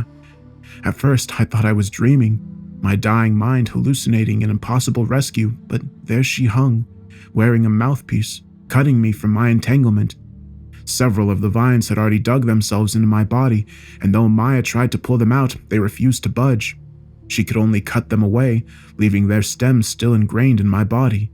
How she managed to extract me without waking up more of the appendages, I didn't know, but she had managed to free both me and Andrew, getting both of us up into the air pocket above. It's safe. You can breathe here, she said as she pulled out her mouthpiece. We had been pulled up into an air-filled chamber, covered in a much denser set of the same fleshy growths. Maya stepped between them, making sure not to touch their hostile appendages, but without water surrounding them, they appeared more docile, making a few attempts at latching onto us. How did you... I began to ask, not needing to finish the question before Maya gestured to an air-filled passage extending deeper into the air pocket. Before it lay pieces of diving equipment, identical to ours. It was David's, but the man himself was nowhere to be seen. It was fused with the vines. I had to cut it all out. I just took his mouthpiece and came back for you. What about David? Maya shook her head. I don't know. But it doesn't matter anymore. What do you mean? It took me over an hour to get you loose. Even if we find David, we won't have enough air to get back to the surface. We're trapped. I glanced at my residual pressure gauge, and sure enough, only a fourth of the gas remained. Andrew confirmed. None of us had the faintest chance of getting back to the surface. We were starting to realize that though we had survived the attack, we'd been tossed into a different kind of tomb altogether. What about the crew? David clearly made it up here. He might have followed the path to another exit. Though hopeful, it wouldn't be a likely situation, seeing as we hadn't died immediately from decompression. The air held the same atmospheric pressure as the water, which meant the air inside the cave had no connection to the air on the surface. The question was, where did the oxygen come from, and how long would it last? I don't know where it leads. I was busy saving your sorry asses. An act I greatly appreciate, but... Andrew started, only to be cut off by a pained groan. What's wrong? Oh, the vines. He said, inspecting his wounds. Huh. That's... There were large holes covering his suit where the vines had penetrated, but despite the many wounds, there was a surprising lack of blood. Upon closer inspection, we realized that each hole still had pieces of the organism stuck inside, seeming to have fused with the surrounding skin. Checking my own body, I realized that I too had patches of flesh that didn't belong to me, fused to my skin. What the hell is this shit? I asked. Andrew didn't respond, seemingly intrigued by the injuries we'd sustained. So that's how it is. He muttered to himself. What was that? I asked, but got no response. We're alive. Let's focus on that, I said. Andrew just nodded, unbothered by the strange growths attached to his body. So, do we have a plan? Not really. But we also don't have any options. Except for following the cave. We glanced at David's abandoned diving equipment, wondering why he'd left it all behind. If the man had attempted to traverse the cave, the question remained how far it extended. Whatever the case, it was our best and only possibility, and though our chances of survival remained slim, we clung on to that hope for dear life. I attached the safety line from my suit, letting my camera transmit the last bit of footage before going dark. Though not improving our chances, I felt slightly better knowing that the surface crew knew what had happened to us. At least our story would exist to be told, and it might prevent others from meeting the same tragic fate as us. Well, here goes nothing. Who wants to go first?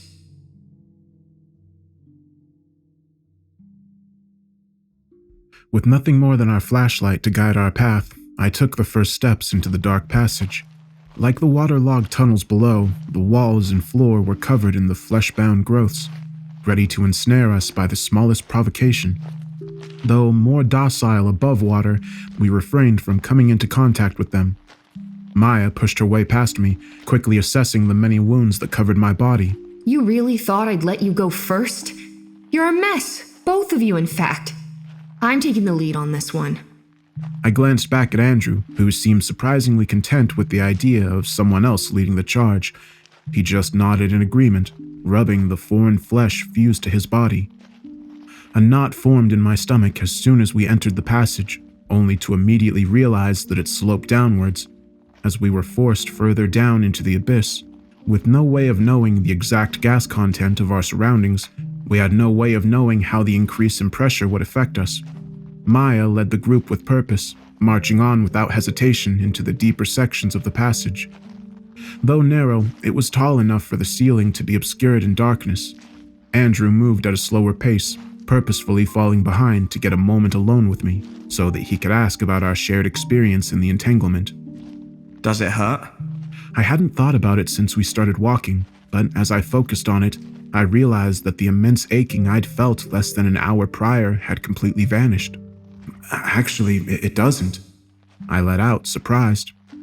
But you feel something, don't you? Puzzled at first, I tried to focus on any changes in my body. Only then did I realize just how healthy I actually felt.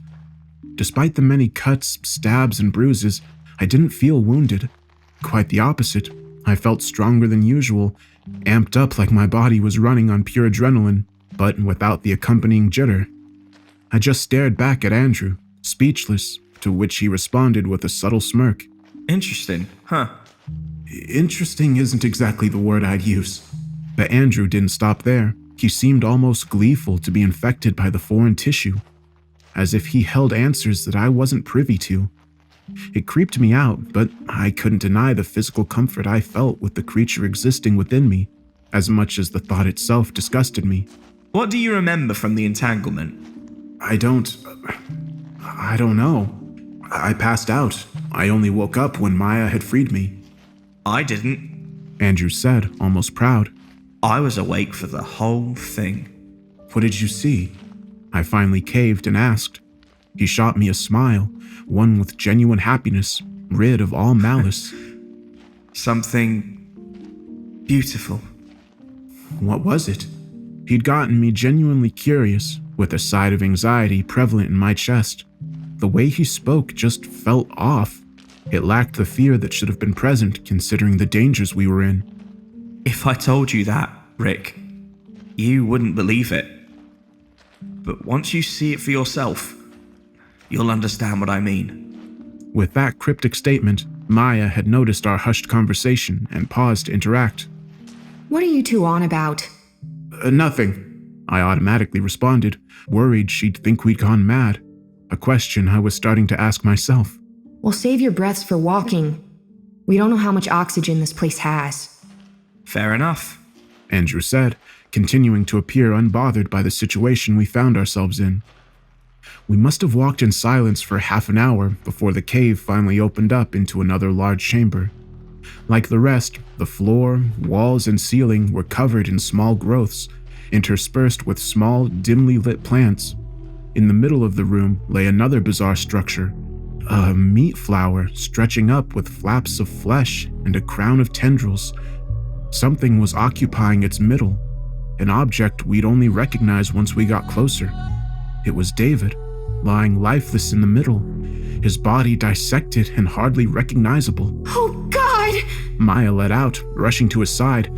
I joined quickly after, but Andrew remained in the back, staring at the remnants of what had once been his colleague, showing no form of distress. He's dead, I let out, stating the obvious. His body had been torn to pieces, most of his face removed and his innards absorbed by the fleshy structures. Several of the appendages appeared to have dug into his body as if trying to connect with him. In the process, he had bled out, at which point his body had been mostly digested and absorbed by the organism. There was nothing left to be done for him. What the hell is this place? Maya cried. Having sensed our presence, the tendrils still attached to David's body started to let go. At first, we didn't notice, distracted by the loss of our friend, but sooner had they let go than they'd chosen new targets. With Maya being the closest to David's remains, she'd become the primary object of their desires. It was a fact I realized all too late as the tendril struck at her, just barely missing as Andrew jumped in to pull her away. Watch it! He yelled as he pulled her to the floor with him, just nearly dodging the appendages. Maya, while still gasping for air in panic, remained unharmed. You alright? He asked as he lifted her back to her feet. Yeah. She said in shock. Thank you, Andrew. Don't mention it. I remained by the strange growth in the middle of the room, staring at the wriggling flesh that had tried to murder Maya, yet had left me be. Andrew might have saved her, but had made no attempt at removing me from the situation, as if he knew only Maya would be at risk. To test the theory, and in a moment of profoundly stupid bravery, I took a step closer to the tendrils. With that, they stopped wriggling, just turning to me as if inspecting my body. I moved closer, allowing them to get a better grasp of who and what I was. They seemed oddly interested in the parts fused to my body, carefully inching closer without striking out violently. Rick, get away from them! Maya yelled, moving to physically remove me, only to be held back by Andrew. Let me go! No, he needs to do this, Andrew explained confidently. But their argument didn't even faze me. I was too hypnotized by the tendrils before me. I felt drawn to them, connected by an unseen force, as if letting them touch me was my one true destiny. Rick! Rick! Maya kept yelling, punching Andrew to no avail. He'll be fine. Trust me. Then it connected, attaching itself from the cut wounds still attached to my wounds from the entanglement. Within an instant, I felt my mind dissolve from my body, leaving it behind as I entered an entirely new experience of life itself. Gone were the physical boundaries of my human form, joining forces with the organism within the cave. I could feel every inch of the cave around me, see through my eyes on the wall, each harvested from those unfortunate enough to fall victim to the vines. Miles and miles of twists and turns, hidden below the entirety of Darwell Woods, stretching far beyond. It was all there for me to see. So much death, so much life, a fragile equilibrium under the threat of an unknown, evil entity so far away. In the span of just seconds, I saw thousands of images of thousands of places, all within the cave, entire ecosystems existing in a parasitic symbiosis.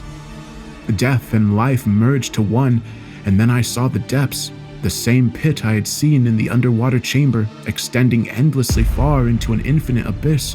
Down there, even I had no sensation. Yet there was something else, unknown, existing in the depths. The same blue lights I saw before, and they terrified me to my very core. My mind moved back to the air-filled caves, spiraling down, observing each inch in mere seconds, and amidst it all, I saw the child, hidden in the deepest pit of the cave, trapped in the fleshy growths. That's where my domain ended. A part of the hybrid I stood no chance of accessing, controlled by a creature far stronger, more ancient than anything known to man. But despite it all, I knew exactly where to find it. As abruptly as the journey had begun, I felt my mind retract into my body. The tendrils detached, and I fell, powerless on the floor, gasping for air. Welcome back, Andrew said, not surprised in the slightest. I saw him, I managed to get out between breaths. What? Who? The boy, he's alive. Where is he? The center, he's at the center. I let out, still struggling to breathe. Confused, Maya looked to Andrew for answers, but even he didn't seem certain. What's he talking about? I actually have no idea. Once I'd gotten my breath back, Andrew and Maya helped me to my feet. It took a while, but I slowly started to feel at home in my own body, as if the excursion through the flesh had been nothing but a dream, but only leaving hidden knowledge not meant for mankind. Is this what you meant? I asked Andrew. Is this what you saw in the entanglement? He shook his head. What I saw was a mere glimpse compared to you. You've been chosen. Chosen for what? I asked, annoyed at the constant riddles. I have absolutely no idea. That is a journey for you alone to find out. I'm not here to find myself, Andrew. I'm here to save that kid. I saw him. I know where he is. How is that even possible? I don't know. It's like these things showed me. I could feel everything while connected. It was weird. And you can lead us to the center. I can. What are we waiting for? Lead the way. Andrew went on, just a tad too enthusiastic. Nevertheless, we started moving. With a freshly printed map of the place ingrained into my own mind, I knew each twist and turn we had to follow to reach our destination. It was a trek that would take hours, down to extreme depths that we might not be able to withstand, but we had to try. I took the lead, unnaturally energized by the connection I'd felt. Andrew was just as excited, walking by my side, while Maya grew weaker, the first to experience the signs of increased pressure. Why and how Andrew and I could withstand it was only explained by the fused growths to our body. What did it feel like? Andrew asked once we'd gotten ahead of Maya. Strange, I said, not wishing to delve into the subject any further. Do you understand it now? What this place is? I don't care what this place is. All I care about is getting that kid and getting the hell out of here. Andrew paused, staring at me with a semblance of shock in his eyes. Are you sure you want to do that, Rick? Do what? Leave. Because I don't think you do. I think you understand the importance of this place. And having seen what you saw, there's no going back. You are one with this place, just like me. Though I couldn't understand what he meant, I did understand exactly how he felt. Since escaping the clutches of the entanglement, I had lost all sense of fear of the place we stood within. I felt at home, as if I finally existed in a place I belonged. But it was a feeling I couldn't accept, and one I had to push aside if I wanted to stand any chance of saving the child. Did you know that would happen to me when you let me connect with the tendrils? Or did you just let me dive in to see what would happen? You already know the answer to that. Then why pull Maya away? Hell, why didn't you dive in yourself? Because Maya would have died, and I wasn't chosen. But you already knew that. Why are you trying so hard to deny yourself this? Why are you so desperate to leave? Andrew argued. Before I could answer that question, Maya interjected. I know I'm slow, but I'm not deaf or stupid. So I have to ask, have you fucking lost your mind? You want us to stay down here? Andrew turned to her, sighing carefully before answering the question. I'm not asking you to stay, Maya. And once we reach the center, you have my word. I'll do everything in my power to get you back home. But I'm staying. And I think Rick will too once he comes to his senses. Is he serious? Maya asked me, gesturing to Andrew. I don't know what he is, but I'm not staying in this hellscape. Now, stop with the chatter. I don't want to hear another word, I ordered. Andrew lifted his hands in defeat, keeping his mouth shut. With peace finally present in the cave, we could proceed further into the depths. As we walked, I'd glanced down at my depth gauge, which rapidly counted up to well over 500 feet. At those depths, any gas resembling trimix would have caused severe narcosis, which meant the gas filling the cave must have been closer to Helix. But with our voices not taking on the comedically high pitch caused by helium inhalation, the composition remained unknown, able to keep us alive despite the pressure. But with Maya growing weaker, the trip was taking far longer than estimated. The only bright side was that it gave us time to think and observe our morbid surroundings. I started noticing pieces of human and animal anatomy spread across the walls. Eyes, ears, organs, vessels, all seemingly extracted as spare parts for the cave wall. Is that a gas tank? Maya asked as she noticed a bit of metal sticking out from the wall, partially submerged beneath the flesh. Looks like it, but it's a model from several decades ago. 1974 to be exact. Andrew chimed in, pointing out some text written on its side. So I guess we're not the first ones down here. But hopefully the last, I said, hoping to end the discussion. Let's keep moving. With the increasing depth, the growths on the wall grew thicker, covering every inch of visible surface. It squished beneath our feet as we progressed, periodically trying to snatch onto Maya while leaving Andrew and me alone. We'd been integrated into the symbiotic system, recognized as part of the cave, but Maya still hadn't been connected, a process she stood no chance to survive. Hold on a moment. Maya said, out of breath. The pressure was getting to her, a process she was desperately trying to fight without success. She sat down on the least dense part of the cave, trying to catch her breath as the vines reached up to grab her. How far is it to the center?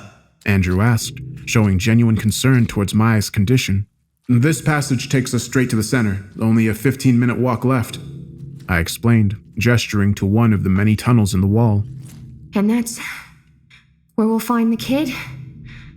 I nodded. What exactly are you planning to do when you find him? What do you mean? You want to free him, right? How do you intend to achieve that, seeing as he's been merged with the flesh, reaching a stage far beyond whatever happened to us in the water? We'll use Maya's knife to cut him loose. Worked for us. Andrew sighed, not convinced of my plan. I'm not sure I can let you do that, Rick. What the fuck are you on about? Do you really not see what this place is after all this time? If you free the boy without a replacement, everything in these caves is going to die. I locked eyes with the man, wondering if the last bit of humanity he held onto had vanished from his soul. Let it die then, I said as coldly as I could. Maya struggled to get back on her feet, discomforted by the conversation. I let her get behind me, getting ready to proceed into the cave before Andrew kept the argument going. I won't let you do it. I just can't. Well, fuck you, Andrew. Stay as long as you want, but we're saving the kid and getting the hell out of here. I turned my back to him in protest, proceeding deeper into the cave. I made sure to let Maya get some headway, but as I took my first step into the narrower passage, I felt a heavy hit to the back of my head. Sent pummeling to the ground, I was dazed by a newly formed wound on my head.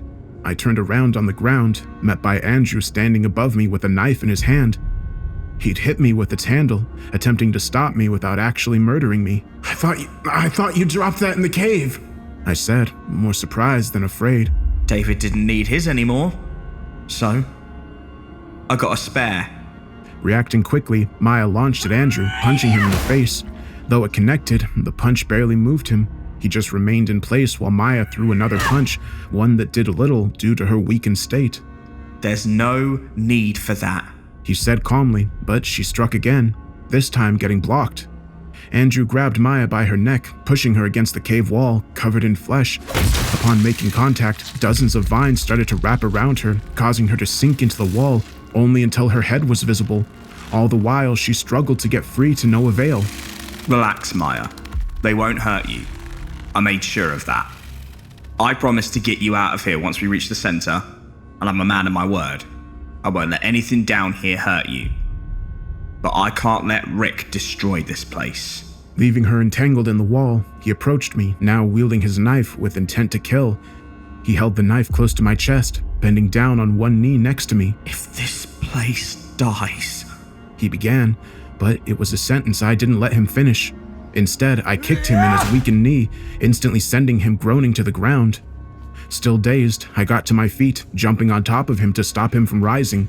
Though much larger than I, he was in too much pain to fight back. Punching him in the nose, I managed to get him to drop the knife. For the next few seconds, we rolled around on the ground while I tried to get the upper hand. But once the shock from the pain had worn off, Andrew quickly regained control. He punched me in the face a couple of times before diving for the knife on the ground. I don't want to hurt you, Rick, but I will if I have to, Andrew said, pointing the knife back at me. I charged at him again, grabbing onto his knife-wielding arm. I tried to tear it from his hand, but he wouldn't let go. Last chance! He groaned in the struggle, but I refused to let up. He started pushing it towards me, slowly but certainly inching its way towards my guts. I felt the blade tear through the suit and cut into my skin. The adrenaline coursing through my veins wasn't enough to fight the shock of having a piece of metal stabbing through me. I felt my grip on Andrew's arm weaken, and before long, I fell limply to the ground, unable to fight on. He loomed over me as I pressed against my wound, feeling the warmth of my own blood pour down my abdomen as I slowly bled out. I didn't want this, but you left me no choice. Fuck you, I shot back, using what little remained of my strength. My vision started to blur, and the pain just kept worsening. I felt the ground beneath me start to move, tiny veins pulling their way up my body. A sharp shock shot through me, and I felt the appendages dig their way into my wound. I screamed in agony, but alongside the pain, I felt something odd begin to take hold around me. I could feel the room, each and every tendril.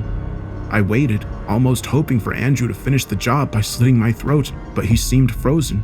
Stop it! He let out. I tried to focus my vision, just barely seeing Andrew getting ensnared by the growths in the cave. They wrapped tightly around his legs, growing upwards at impressive speeds. Along the way, they dug themselves into his flesh, causing him to scream. He fell to his knees, allowing further growths to dig themselves into his torso, tearing him apart from the inside. His cries turned to gargles as blood filled his lungs, and within seconds, he had been reduced to a pile of mangled meat, fusing with the cave walls. Rick! I heard Maya yell, the wall around her retracting as she was freed. Then the tendrils released from my wound, pulling quietly back into the ground, leaving me with a gaping wound in my abdomen. I had been spared, even saved by the same monstrosity we'd been fighting, but it was a rescue that would be short-lived, as blood continued to pour onto the ground. Oh, my God! She let out as she realized how badly I was injured. I'm fine, I lied. Help me up. Trying to conceal the pain I was in, I let Maya pull me up. Before us lay an unrecognizable mess of human remains that had once been Andrew. I bent down, muttering a few profanities as I picked up the blood-covered knife. The cave, she began, trying to comprehend what had just happened. Why would it save you? I don't know, but we have to keep moving. We don't have much time. Come on, it's not far. Weak but unwilling to surrender, we proceeded through the last set of tunnels toward the heart of the cave. The passage twisted and turned before finally ending in a massive chamber lit up by thousands of glowing plants. In the middle stood a large, flesh-bound monolith, pulsating akin to a beating heart. At its base hung the small body of a young boy, fused with the flesh. No sooner had we entered than I fell to my knees, weakened by the blood loss. I struggled to get back up, noticing the connection I had once felt to the cave start to fade. In the presence of a new, far stronger being, I was being discarded. Is he alive? I nodded, though appearing dead, I had felt his life surging through the flesh. What remained was only the question of how to release him. What now? We'll cut him free, I said. As I uttered those words, the ground beneath us abruptly woke to life, wrapping around us in an instant. We tried to fight it, but in our collective weakened state, we didn't stand a chance. After all this, we'd reached the end, only to be effortlessly neutralized. Do not touch the child. What the hell was that? I am the warden of this domain. You do not belong here. Let us go! Maya argued as the ground started swallowing her knife. Let you go. You have no power here. With what can you bargain? The child in the flesh spoke in unison with the walls, his tiny voice barely present. I stopped fighting, knowing any form of protest would be futile. But this one is different. It has been assimilated, yet it does not understand. The warden said, referring to me. While I couldn't understand what he meant, the more flesh wrapped around us, the more I could start to feel the cave's skin within my mind again, its vast intelligence, its emotions, its memories. What is this place? I asked, sounding surprisingly calm. This is the bastion of life, the warden explained matter-of-factly. You call this life? All the people that have been killed, and for what? We saw the bodies! Killed? Your feeble concept of morality won't serve your cause down here. Those dead were the sacrifices needed to keep the depths quiet. We required their flesh. We required their knowledge. The emotions within the being were foreign, most of them not following concepts known to mankind, and though the sensation overwhelmed me, one emotion stood above all, prominent in each corner of the cave. Fear. Why are you afraid? We fear the lights. What lights? These plants? We fear the lights in the depths, looming beneath us, and soon they will rise. A flash of the waterlogged chamber emerged in my mind, filled with blue lights hanging hundreds of feet below. Even when connected to the flesh, I could not access that region of the cave, as if it was a separate entity to the organism itself. But what they are and why the warden feared it remained an unanswered question. But with time running out and the life slowly draining from my body, my thoughts turned to the child and how we could free him. The warden needed a suitable body to keep the place alive, as Andrew had said, and each life taken in the name of the cave had been to find one strong enough to sustain the place without perishing. Those who were incompatible had only been absorbed as spare parts, victims of a dire necessity masked as evil. Then I realized why the cave had saved me over Andrew, because my connection to the place stood unparalleled. I was chosen. With that realization, I felt the flesh loosen around me. I fell to the ground, free, as did Maya. She gasped for air, finally able to take a deep breath, free of the constraints. Why did you let us go? She asked, surprised, but it was a question I already knew the answer to. Rick? I stared at the child, knowing what choice I had to make. Someone had to take his place, and the person could only be me. If I gave myself to the cave, it would let the child go. Maya, I need you to get the kid out of here. But I don't... What's going on? I'm staying. Are you insane? You can't! It's the only way the warden will let the child go. Someone has to take him back home. I don't even know how to get back out. Don't worry about that. This place will show you the way. Tears filled her eyes, both from fear and sorrow. I can't just leave you. I gestured to my wound. I wouldn't make it back even if I wanted to. In the end, Andrew had gotten exactly what he wanted. I was staying. I reached out to hug Maya, whispering that it would be all right. She didn't respond. She just held on to me in doubt. For a while, we stood in embrace before the warden spoke up for the last time. This place can sustain your mind, but your body will perish. Be quick before that too is lost. The flesh loosened around the boy, letting him fall limply to the ground. Where the tendrils had been fused, mere marks remained. He was unconscious, but definitely alive. Feeling my body surrender under its own weight, I stumbled over to the fleshy monolith, grabbing onto it as I gave Maya one last glance. Then, I connected, my body slowly sinking into the organism, becoming one with it. With that, I gained full control. I could open a path back to the entrance. I could keep them both alive as they were transported to the surface. Maya lifted up the boy, looking me in the eye as my body started to disintegrate. In only a minute, the person I had once been would be fused with all those lost in the cave. But it was something I could gladly sacrifice, knowing they were getting back home.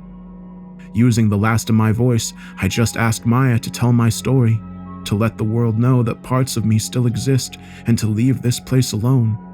After all, the evil committed was little more than an act of desperation to keep a far greater threat from emerging from the depths. But even though I am staying back to fight an unknown enemy, I have a feeling this nightmare is far from over. I will do my best, but a time will come where this place will fall, and once it does, the world as you know it will cease to exist.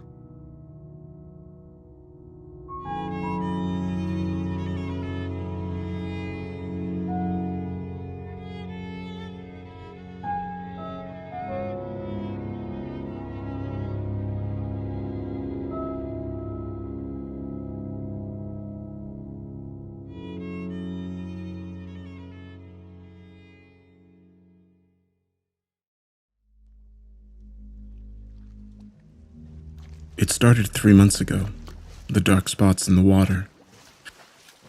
I'm residing at my seaside cottage, my own personal getaway that I purchased 3 years ago. The back deck looks out on the Sound, along the shore of the Outer Banks in Northern Carolina. It's always been one of my favorite vacation locations, and when I published my 3rd book last year, the royalties allowed me to buy this cottage. I don't have any neighbors. I specifically wanted it that way. I planned to write my 4th book here and wanted to ensure peace and quiet while I worked away at it. There's a little pier that stretches out into the Sound from beneath my deck. The sound of the water gently slapping against the wood stimulates my creative mind like nothing else can. I was sitting on the dock a couple of days ago when I noticed it for the first time. The dark spots in the water. They were circular and about 4 feet in circumference. I counted 4 of them, about 20 feet from where I stood at the end of the pier. The sun was setting, strips of blank cloud colored by scars of brilliant soft orange. The water caught the light and made it sparkle, a twinkling of stars on the gentle surface. Except for the circles of black, those patches seemed to absorb the light, sucking it down into itself.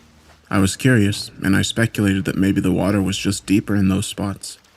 I sipped my glass of water at the end of the pier, the ice clinking against the rim like muffled bells. I didn't know what to make of my discovery. Instead of dwelling on it any longer, I went inside, determined to finish another page of my book before I went to bed. Outside, the water filled with 2 more dark spots. The next day, the sky filled with angry storm clouds, and I sat by the big bay window, clacking away at my keyboard as the rain crashed into the ocean before me. Most people don't like rainy days, but as a writer, I feel they are my most productive. The cozy atmosphere, the steady pitter-patter of rain, the rolling thunder, all these things spark my creativity, and the words just come pouring out like the water from the clouds above. I was watching the waves, circling the next scene of my book and thinking, when I spotted the dark circles again. One of them was right at the end of the pier, another 5 spread around it. I idly tapped my finger against my desk, watching them.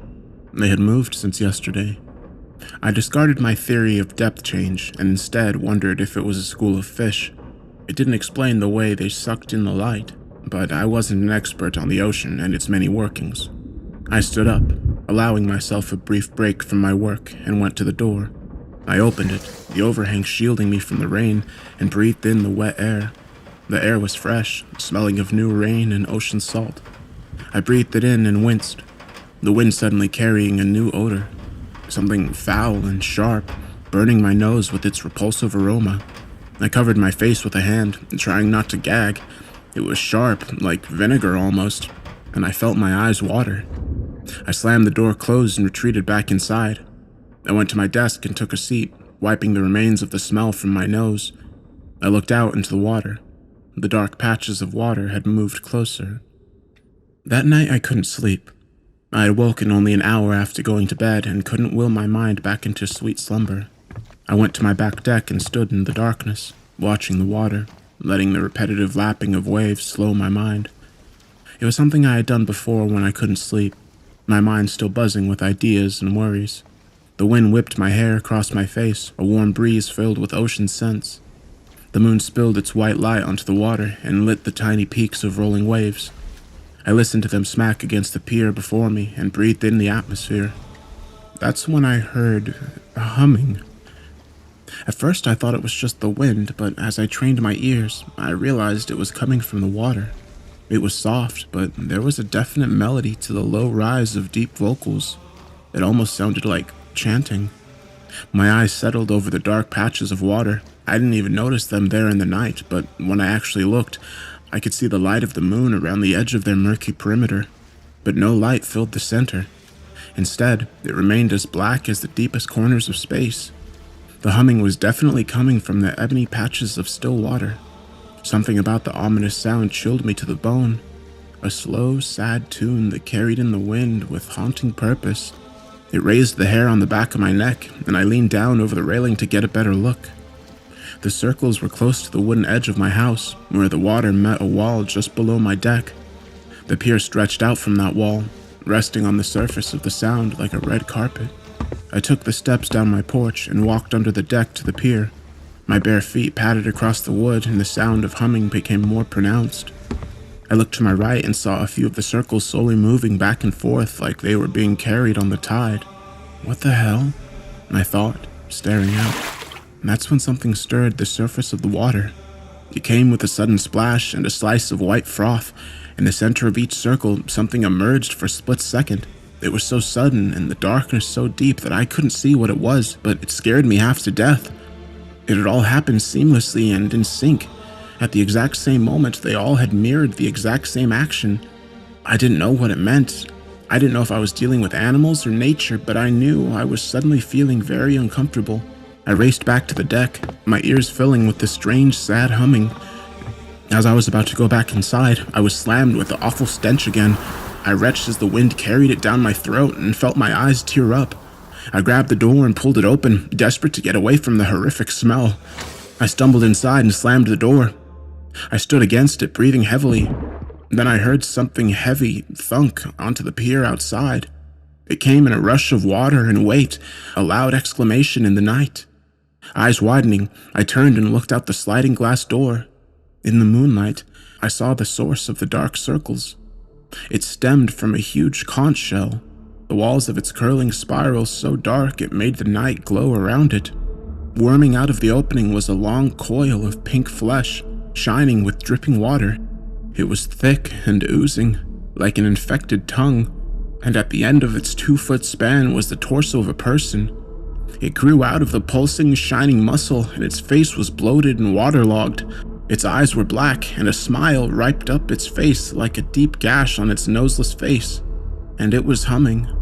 The notes carried in the night air filled me with crippling dread. It was a song of death, a prelude of carnage. It pulled itself along the pier towards my house on long, fingerless slabs of squirming flesh. They smacked wetly along the wood as it dragged its huge shell behind it. The grating sound screeching my ears. Even from behind the door, I could smell the creature. It was the same awful, reeking plague I had smelled earlier. As I watched in horror, another one pulled itself out of the water, humming and grinning, hoisting its giant shell out of the water like a hull of a ship. Water spilled over the pier in great waves as it followed the first one. The humming continued, gaining in volume, and I suddenly was overcome with the urge to just stand and listen. The notes churned my stomach, but I had an unexplainable urge to wait for the creatures to reach me. Suddenly, the horror of the situation crashed down around me like a wave at high tide.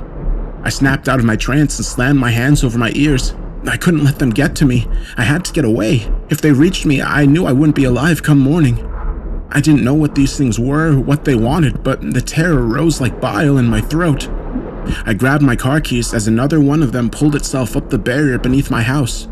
I could hear it flopping onto the strip of sand beneath my deck, and I knew I didn't have long.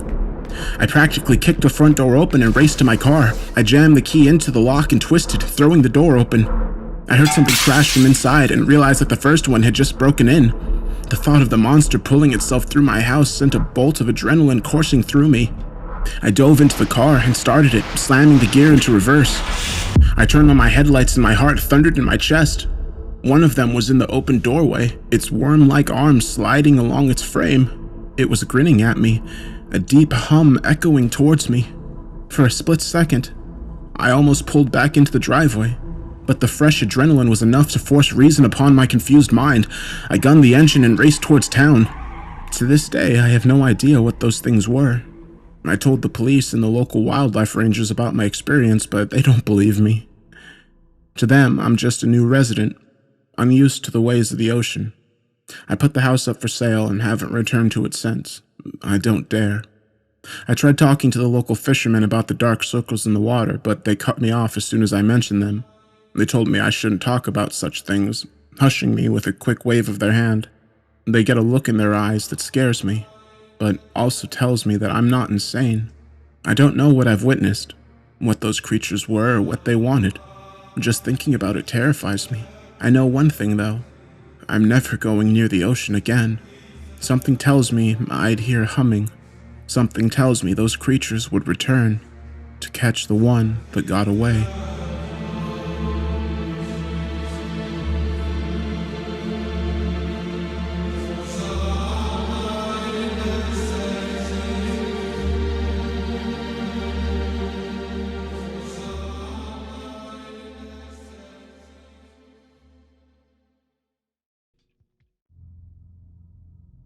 The ocean has its silent caves, deep, deep, quiet, and alone. Though there be fury on the waves, beneath them there is none.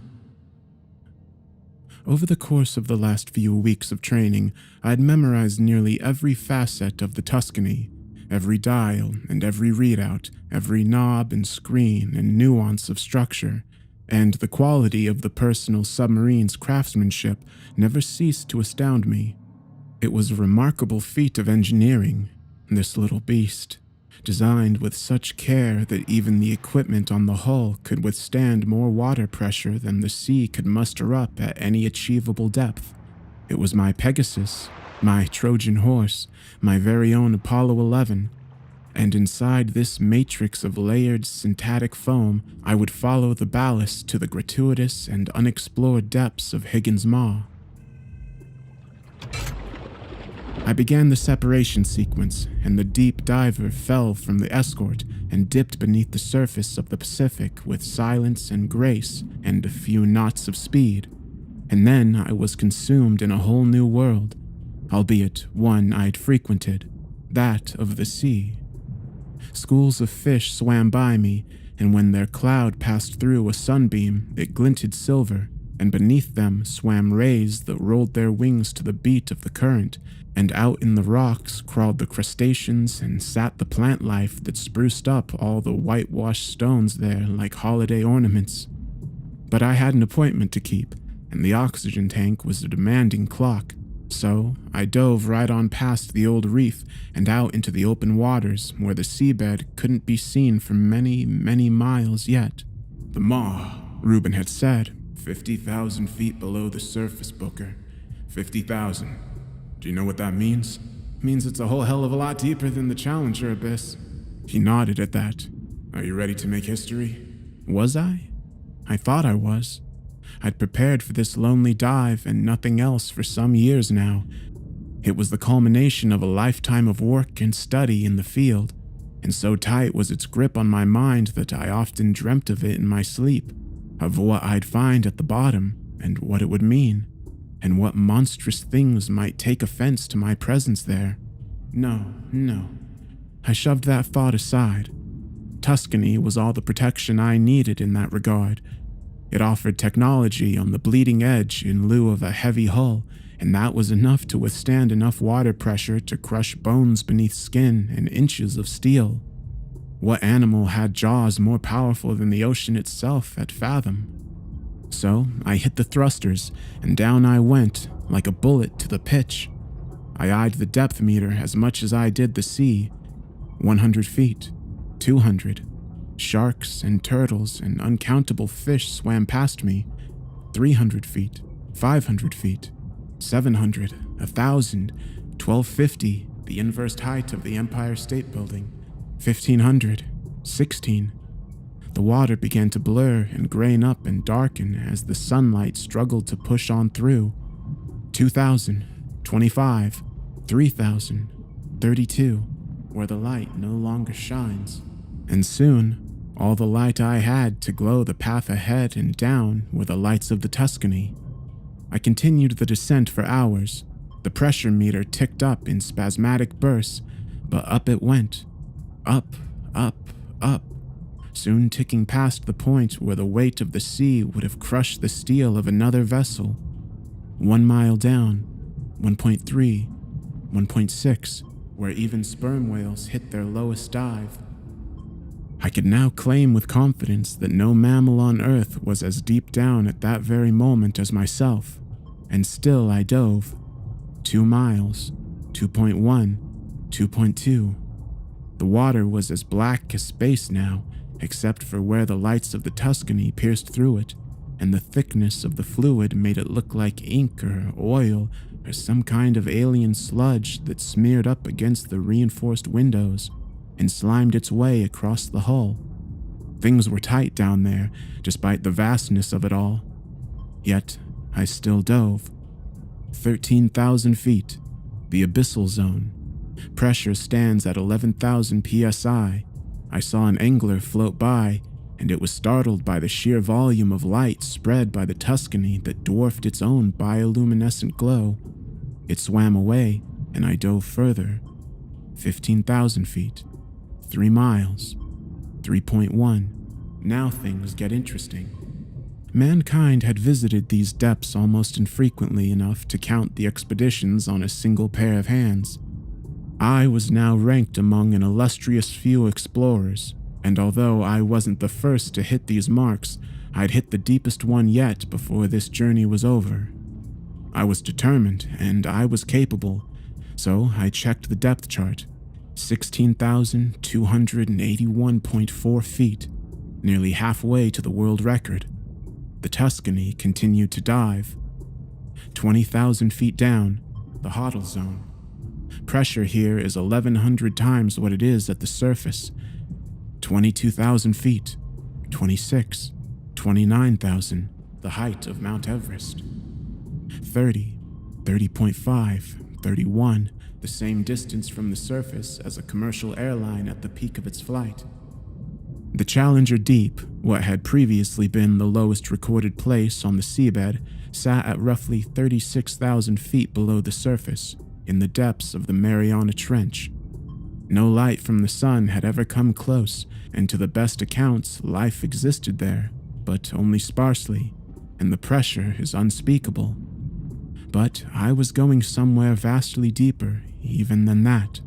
All we know is we found a canyon, Reuben had said. dwarfs the Grand, sitting dead center in the Pacific seabed, about 12,000 kilometers west of Hawaii and another 900 south, and near as we can figure, some 50,000 feet straight on down. 36,000 feet. I was now tied for the world record. 50,000 feet? Why the hell are we just now seeing it? 36.5. I did it. My heartbeat swept up to a faster rhythm. I was officially a world record holder. No human being in recorded history had been as deep below the surface as I was at that very moment. New seabed scanning technology helped, gave us a more detailed topographical map of the hydrosphere than we'd ever had before. And once we got back the results, we took a look, and there it was, just waiting for us, inviting us down. 37. So, what's down there? 37-3. Hell, Doctor, if we knew that, we wouldn't be sending you, would we? 37-9. I suppose not. 38. 38-5. The awful spirits of the deep hold their communion there, and there are those for whom we weep, the young, the bright, the fair. Higgins Maw, according to the best information available to me at the time of departure, is a pit, roughly a full kilometer across. It begins at approximately 46,000 feet below the surface and is estimated to bottom out at Higgins Deep, a small valley that sits at its base, some 5,000 additional feet below that. The Maw is the largest and deepest such formation in the hydrosphere, and yet its dimensions and location are the only things concretely known about it. That, of course, is where myself and where the Tuscany come in. 43,000 feet down. I hit the floodlights underneath the Tuscany, and the glow washed over an alien landscape that likely hadn't seen light in over 1 billion years. There were mountains here. Mountains. Ones that rivaled the Alps, and wild arches and plateaus that stretched far off to a murky horizon before being shrouded by seawater. I even saw life down here in the depths. A squid-like thing of simply monstrous size swam on by my boat. It stopped for a moment, and during that moment I thought it might have taken offense to me. But after looking hard at the Tuscany and brushing a tentacle down the port side, it swam off in search of other things. Atta girl. I descended further. 44,000 feet. 45. And then, all of a sudden, there it was. The Maw. My mouth hung by the jaw as the sheer scope of the beast came into view. It was a breathtaking sight to behold, a monstrously large and equally dark hole in the crust of the earth that plummeted to inconceivable fathoms. I descended a bit further, 45,500, 46,000 feet, and Tuscany fell into its yawn. Somehow things were even blacker in the depths of the thing, even though sunlight had long since been blotted out. 46.5, 47, 47.2. I began to become aware of a low current pulling me downward. It wasn't particularly powerful, but it was unexpected, and it was therefore alarming, and yet I couldn't bear to pull myself back up. Not yet.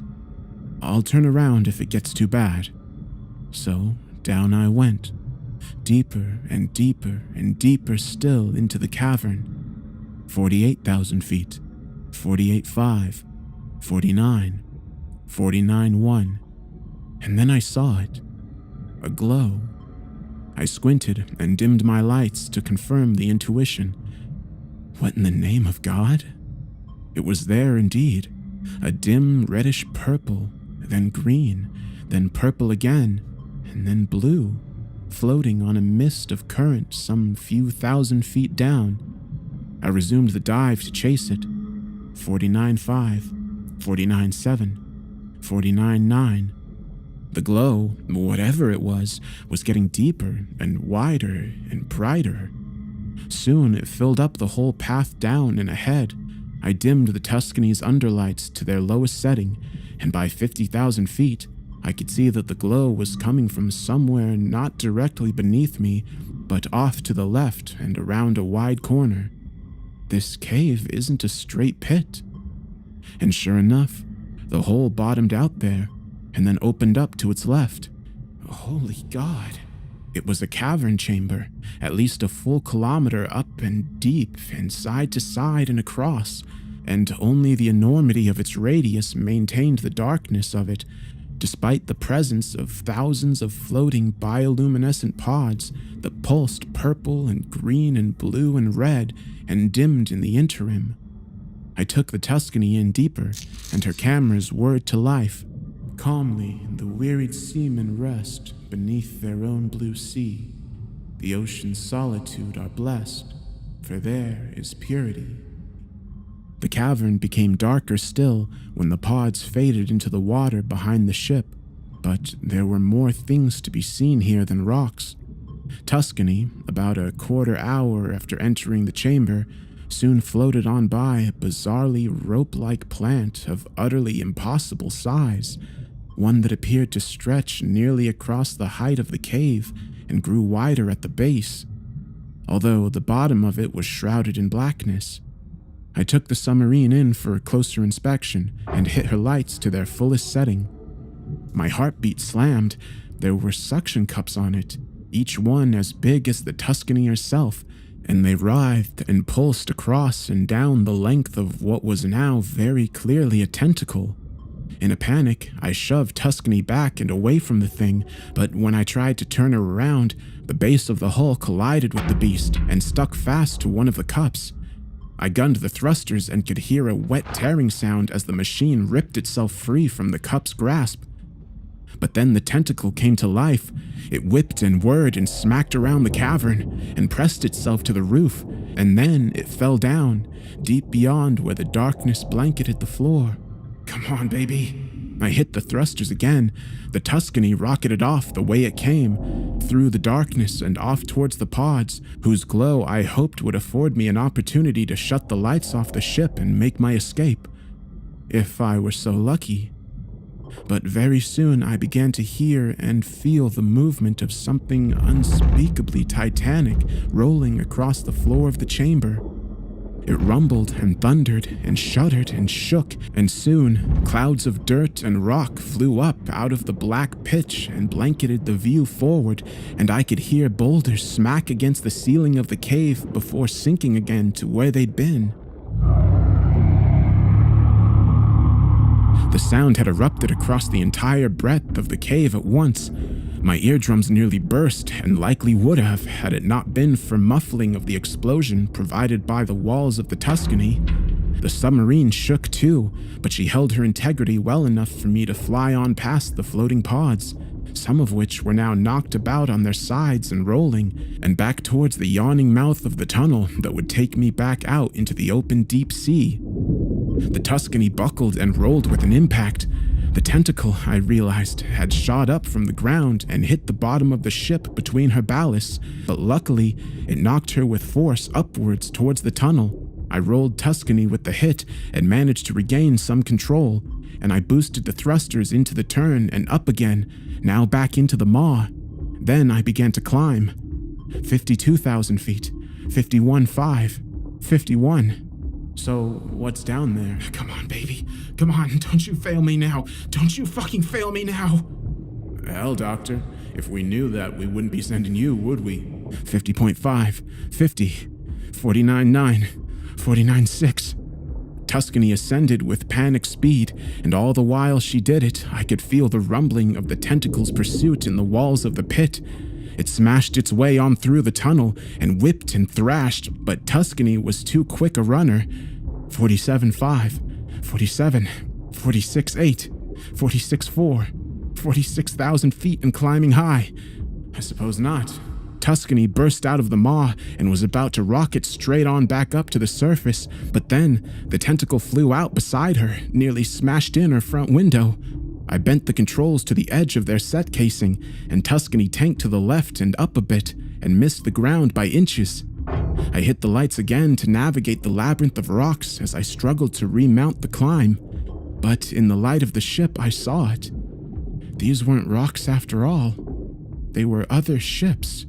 Massive vessels, Imperial warships from ages past, bent and crooked and broken at the bottom of the sea, pulled down here by whatever it was that now threw its back to my devouring. The tentacle smashed along behind me. Main masts and battlements and flat decks and rusted iron and wooden boat hulls were splintered up and tossed to the winds of the sea, never again to reconvene. I took Tuscany through this nautical graveyard with far, far too much speed for my safety. Under the ship towers we went, and through cannon mounts, and past the blades of dead engines and around upended rudders. The cacophony of my flight and the destructive path set by my hunter awoke the life in the place. Fish washed out of holes and cabins and captain's quarters and deep deck stair flights, and soon joined me in my effort to escape. But it seemed there was no escape to be found here. The entire ground for countless miles shook and rumbled with seismic force. It was thunderously loud, and it picked up speed and violence with time. Tuscany finally flew up to miss a splintered crow's nest atop the mast by less than a foot, and finally used that directed momentum to put away distance between the seabed and herself with as many knots of speed as her thrusters would allow without bursting from the effort. The depth charge began to rise. 45.9, 45.2, 45,000 feet, 44.8. Come on, you motherfucker! The water itself seemed to shift with the sound, and then, out of nowhere, Tuscany was no longer the only thing spilling light to the abyss. An orange glow flashed across the sea and for an instant illuminated nearly the entirety of its vastness. Then it blinked, and then flicked on again and stayed active. I shut off Tuscany's lights to preserve every molecule of power for the ascent. 44.2, 44, 43.7. Beside me in the glow, I could make out other creatures retreating too, ones of spectacular size, again, that mankind had never catalogued and that I, sadly, would not have time at all to study.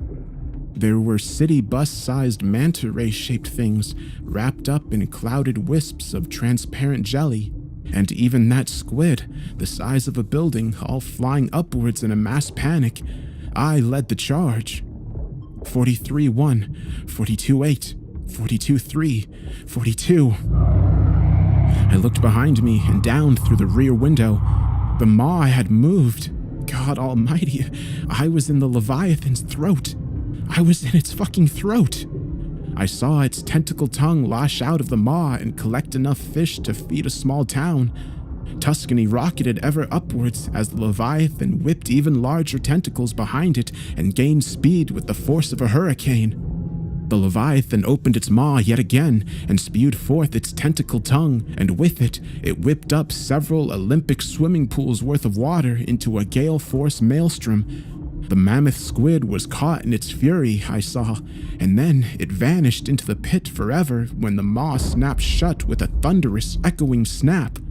The Tuscany, meanwhile, continued to rocket upwards and managed to escape the whirlpool by a foot. 39.5, 39, 38.7, 38.2, 38,000 feet and climbing. But the Leviathan pursued me relentlessly, riding on the flood of its own current. Its tentacles, each dozens of feet across and a mile long, beat the water back and tried to gain speed for their host. 37.5, 37, 36.4. Tuscany had proved her worth with speed, and the pressure gauge now fell in jumps. It remained in the red and would for some time, but it was falling steadily, even as the depth charge rose. 29,000 feet, 28.3, 27.5. But the Leviathan hadn't given up the chase, not yet. I could feel it doubting its efforts. The displaced water rocked the Tuscany, and she buckled and rolled in the synthetic current. Then I heard the maw open up behind me, and water began to whip and swirl itself into a frenzy by the ocean load. I punched the thrusters to the breaking point. Come on! The encasing syntactic foam was pressed to its limits. The reinforced glass began to chip ever so very slightly, but the chips broke into cracks, and then those cracks began to crawl across the width of the windows. I checked the gauges. 20,000 feet. 19.8, 19.4, 19.3. The ascent was slowing. Come on, baby. Come on, come on, come on. Please, God, be with me now. Be with... In the orange glow of the Leviathan's eyes, I could see how quickly the water was slipping by Tuscany and getting swept up into the maelstrom. The submarine began to sway port to starboard and shudder and shake. 17.4, 17,000, 16.9, 16.3, 16.1, 16,000. I watched the gauge with a nauseating desperation. 15.95, 15.92. I could feel her slowing to a crawl. Come on, come on, come on! 15.925, 15.94, 15.96. And that was it. Tuscany was caught, and no sooner did the depth charge begin to slip than did I feel the whole submarine lose all sense of control and tumble backwards and around. I was thrown out of my seat and smacked my nose against the roof of the pilot sphere. Blood exploded, and it drenched my shirt and sprayed the glass in the entirety of the control set.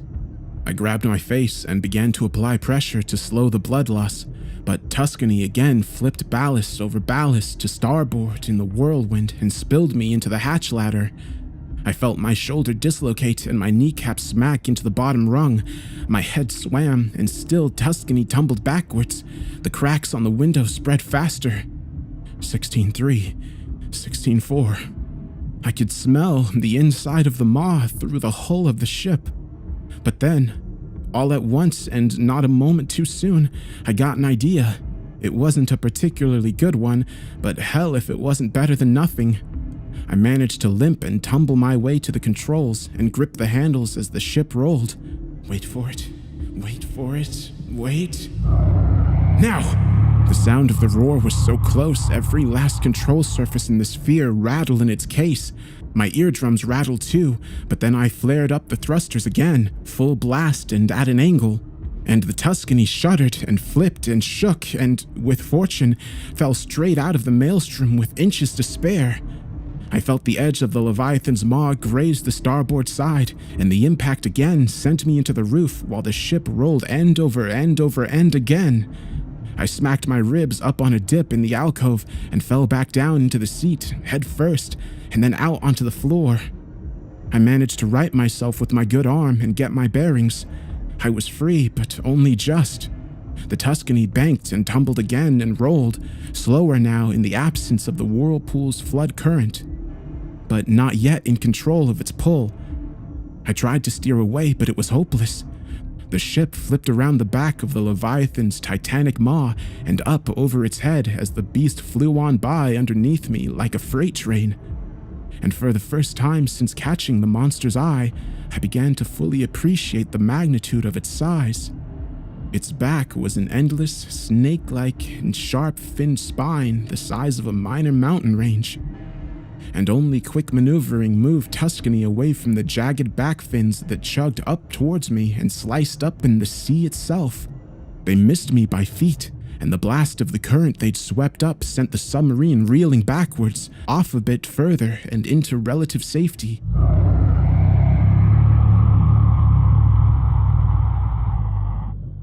I quickly dimmed the lights to their lowest setting and caught my breath as the full form of the Leviathan washed on past me.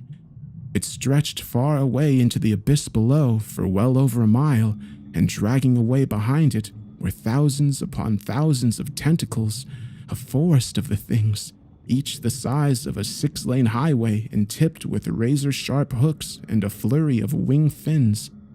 It took a full 3 minutes for the beast to pass by me fully, and then it curved around in the other direction and swam off in search of other things to devour. The form soon slipped away into a shadow, and then it was gone. I surfaced hours later, having allowed the battered Tuscany to take its time with the journey. She was solely responsible for my escape. My quick thinking be damned. A marvel of engineering indeed. Once I did break the surface, I dispersed a distress beacon and then promptly collapsed from exhaustion. Evidently, I was picked up by the Coast Guard some hours later, a few hundred miles southwest of Hawaii, and pulled from the near wreckage of my submarine and taken to a hospital on the mainland. It was there that I woke up a full day later. As I recovered, I heard some isolated chatter of tremendous seismic activity near where I'd been, and how the whole ocean floor had changed and moved and shifted form. But I couldn't care less. I told the bastards what I knew, and on top of that, they have the Tuscany, and they have all the recorded evidence. And you now know this recorded account. What everyone does with this information is entirely up to them. All I know is that I won't be doing any more diving anytime soon. I've come to the realization that mankind has more than enough space to expand throughout and live upon and thrive in above and near the surface and on land and in the skies and soon, hopefully, out there amongst the stars. But there are things in the sea that hold ownership of the deep, and perhaps it's best to leave it that way, for all our sake. The earth has guilt, the earth has care. Unquiet are its graves, but peaceful sleep is ever there, beneath the dark blue waves. The USS District of Columbia deployed its cargo, a two-man Eisenhower-class Navy stealth sub called Agincourt, on which I served as navigator alongside Engineer Lovell, and once it was loose, it slipped away into the Pacific and began to part with its escort. The sea was in shambles here. There were dead fish and splintered boat hulls floating in the current, but it was far from unexpected. It was recently estimated, in fact, that since that Leviathan awoke some months ago, it has critically disrupted over 400 trillion cubic tons of water and all the life therein, and was becoming a potential threat to shipping lanes as well as naval operations. It has been classified for these reasons and others as a severe national security threat, and so the Navy built the Agincourt on Tuscany's blueprints and selected Lovell and myself to man it, and then instructed the pair of us to hunt down the Leviathan and lure it up from the deep so District of Columbia could move in for a swift kill without exposing herself in the chase. For some hours after we entered the sea, there was little else but quiet there, and the hulking mass of the District of Columbia as it followed. But then even that faded into the seawater, and when it did, Lovell and I found ourselves alone in the midst of the ocean. He descended the hatch ladder from the operations center and joined me for a moment in the sphere. "So, Lautner, you're the nav. How do you plan on finding this thing in the middle of the ocean?" I said back, "I'm already tracking it. You see that?" I pointed up at a corridor of seawater that was moving north and that carried on for miles. We'd been following it for some time. Lovell pursed his lips. "Didn't realize there was a draft that big out here." "There wasn't," I said, "until earlier this morning. That Leviathan swam on down this way a few hours ago, and it left this as a little present for the two of us." "Well then, we'll be sure to thank it. How much longer before we see the damn thing?" "Not long. Look at those fish." I nodded towards a school of the things. "You ever see anything like that?" He shook his head. "They look panicked. And they're swimming towards us for a reason. Closer we get, more we'll see. Just wait." And we did. What started as an isolated school of fish soon became several, and then the nautical retreat boiled over in scale and number into a mammoth, seething cloud of life, all whirled up into a frenzy and pushing desperately south against the Riptide, like birds from a storm cloud or the onset of winter. The two of us said not a word until the crowd broke. The Agincourt again found itself floating in the open and quiet sea, and then I brought Agincourt to a full stop, and Lovell said, "Holy God." Ahead of us, and not more than 2 miles off, was a titanic mass of shadow, unmoving, and so breathtakingly huge that not even all of its edges could be fully seen. It was the Leviathan. Blue whales and dinosaurs themselves paled in comparison to this monstrous, mountainous thing. And as Lovell and I sat and stared at it, it made its first move, a turn away into the depths behind it, followed by a sharp dive. In doing so, of course, the silhouette of its full form came into view, and the sight of it stole the breath right from our lungs. We couldn't have said a word at that moment, even if we'd known the words to say. We simply stared out at the thing and did our unworthy best to appreciate the magnitude of its vastness. It was as long as they'd said it was. An enormous, slithering serpent thing whose tail broke into 1,000 other tails that drifted and curled and dragged lazily behind it and fell deep away into the blackness. But seeing it in person was altogether a new experience.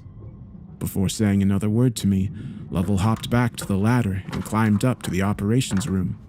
Agincourt to District of Columbia. I heard him say, This is Lieutenant Lovell. We've located the Leviathan. 33.934 by negative 153.4570. We're giving chase, but it's moving fast, and it's moving down. Look to the Riptide. Advise the district follow our mark, but stand by to engage until we've brought it back up to you. I gunned the thrusters as he spoke, and followed the slipping shadow away and into the deep. 12 knots of speed. 12.2. 12.4. Agincourt crawled, and then cruised, and then ran with all haste in pursuit of a monster. Lovell came down the hatch ladder a few minutes later. District is en route. Making speed? She's moving, but she's not coming out in the open till we've got this fucker where she wants it. Any idea on that front? A moment passed before I said, You seen the footage from the Tuscany? Bits and pieces, yeah. Well, the pilot caught the Leviathan's attention, and it chased him straight up to the surface. But he made it, didn't he? Yeah, by the skin of his teeth, from what I hear. Gave up deep diving altogether. What's your point? The point is, Agincourt's faster than the Tuscany. If we can get the thing to chase us, we can outrun it, and then get District on its flank. Couple of torpedoes to her side, and boom, we have ourselves a 300,000-ton museum piece. There was another pause, and then Lovell broke it with the worst question of all. And what if District can't put a dent in that thing? You saw how big it is. Well then, I suppose we'll need to find another ride home.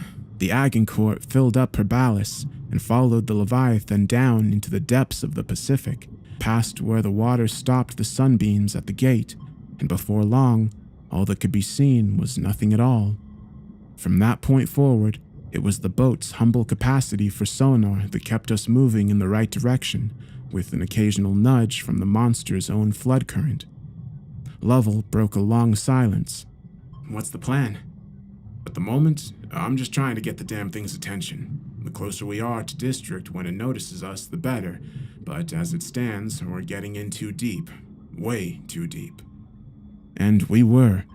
By the depth chart, we just passed 15,000 feet, and we needed to get things turned around. Go ahead and strap yourself in. He did, in the passenger chair behind me, and then I hit the front lights and gunned the thrusters. What the hell are you doing? Like I said, I'm getting its attention. But then I stopped, and I eased back on the thrusters.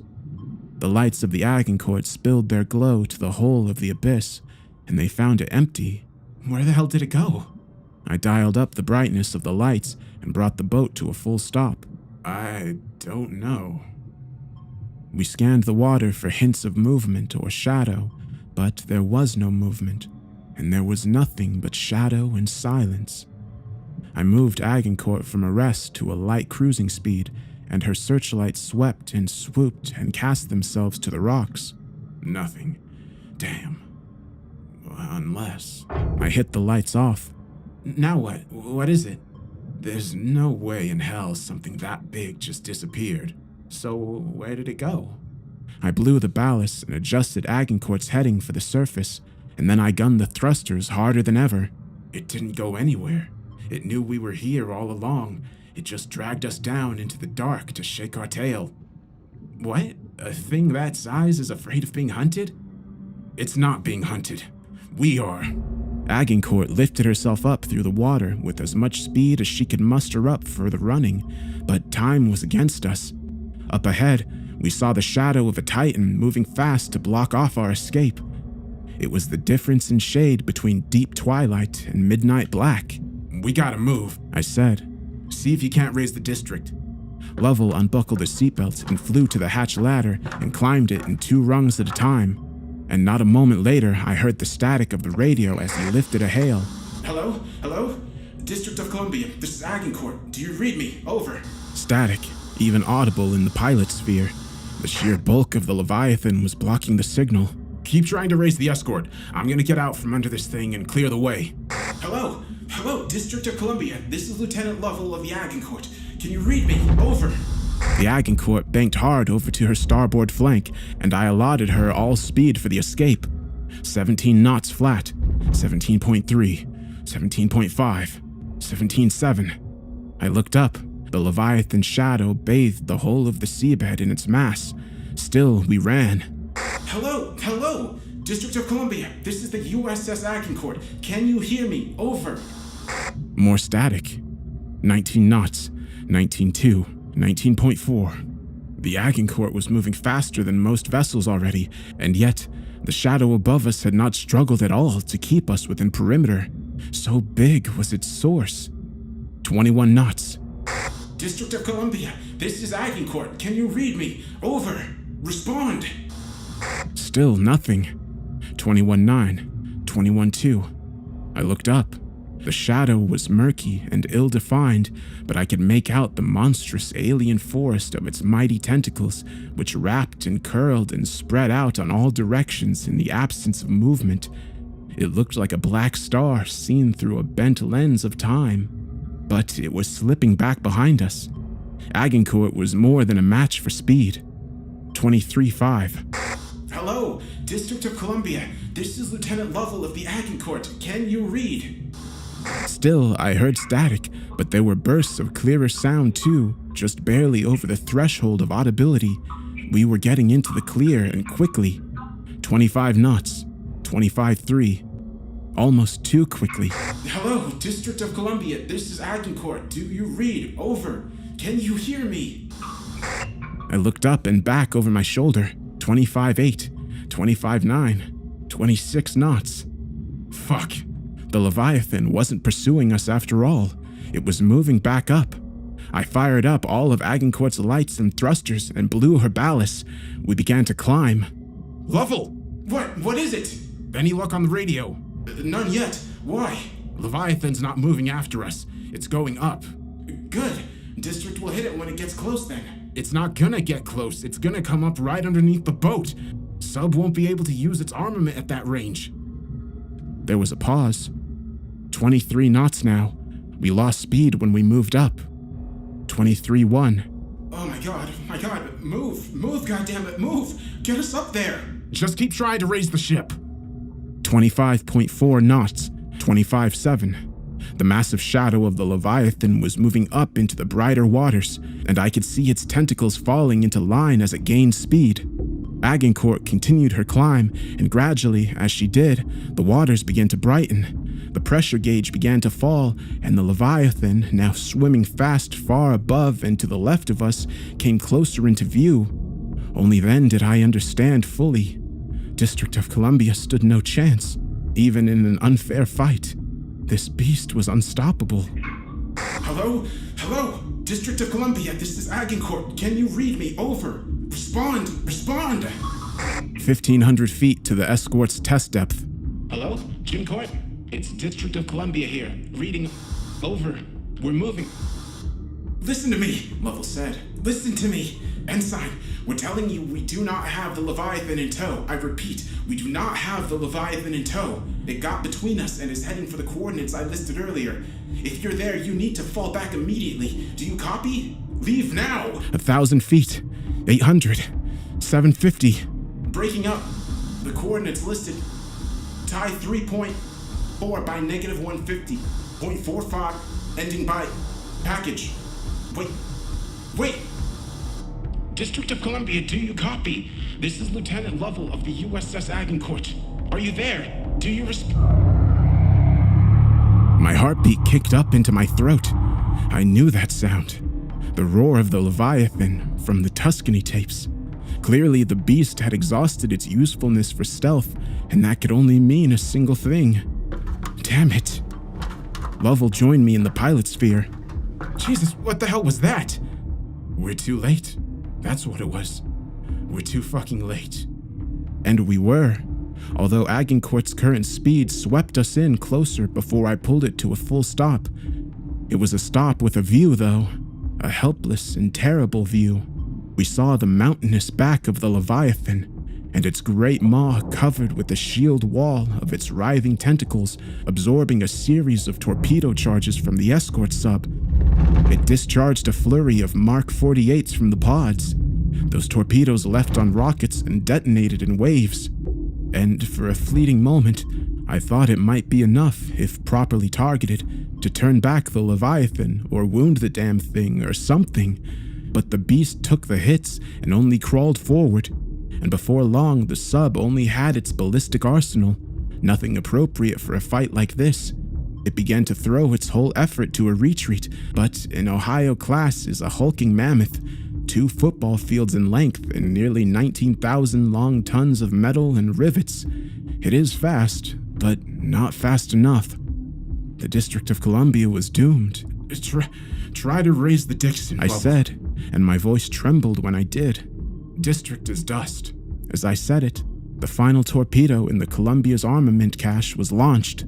It sped through the water and trailed a skipping, sputtering wake and hit a tentacle and exploded tremendously but fruitlessly upon it. And then after a moment of silence, the Leviathan unraveled itself, and its tentacles blocked out the last of the sunbeams at dusk, and they swirled and curled and wrapped their vastness around the hulk of the district, and then the vessel was gone. God damn it.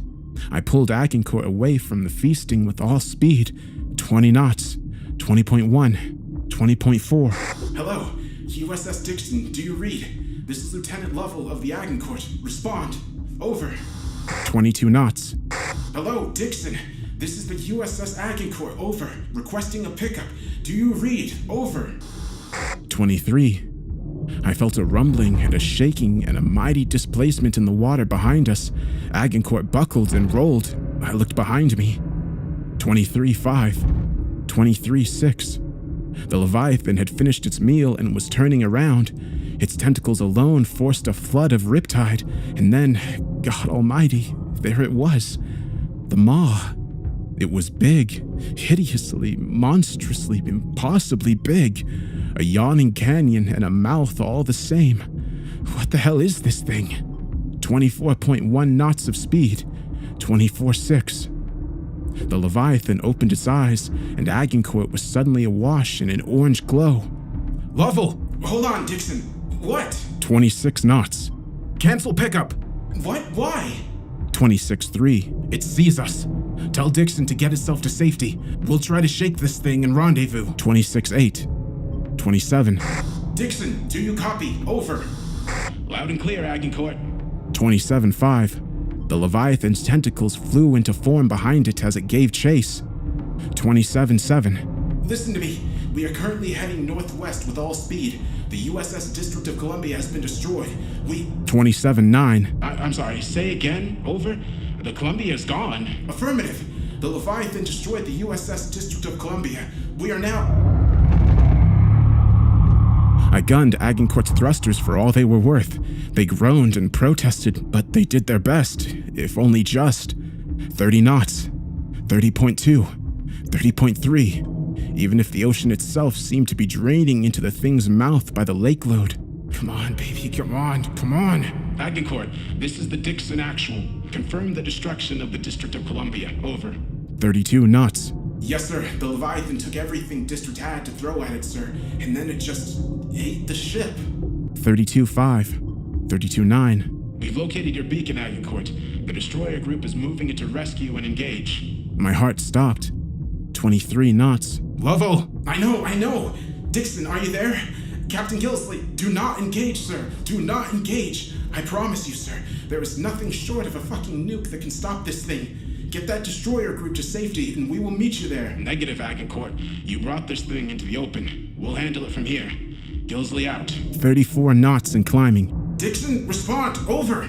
Agincourt flew admirably, but from the sound and from its own effort, it rumbled and it shook and it swam against the might of the current. 34.7. 35. The Leviathan was gaining, whether that meant it was moving swift or simply dragging the sea itself to its yawn was unclear and irrelevant. All I knew and all I cared about was that Agincourt was failing, despite a mighty effort, to put distance between herself and her hunter. It was a race against time and all the odds, and it was a race we were losing. 36 knots, 36.1. Every dial and needle and stick and lever rattled in their sets, and my eardrums shook, and upstairs I could hear Lovell screaming in range and pounding the side of the control desk with a wrench. 37 knots. 37.3. The closer the Leviathan got, the more speed we needed just to keep ourselves alive. It was like being caught by the pull of gravity on the edge of an event horizon. One wrong move, a simple mistake, would doom us. I began to see the shadow of the maw creep over the ship. Agincourt was nearly at capacity now, 39 knots, and it wasn't enough. Agincourt to Dixon! Agincourt to Dixon! Do not engage! I repeat. Lovell paused when he heard the static. Once again, the mass of the Leviathan blocked our signal, and there was nothing we could do to stop it. The water rushed into the maw, and Agincourt went with it, tumbling helplessly and desperately, and with its thrusters flaring with all their strength of arms and all their force. Lautner, He said, are we?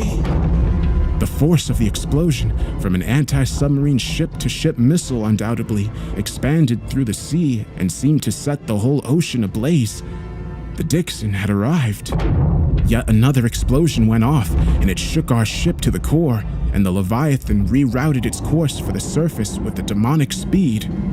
Behind us by not more than a few hundred feet, we felt its mass as it moved.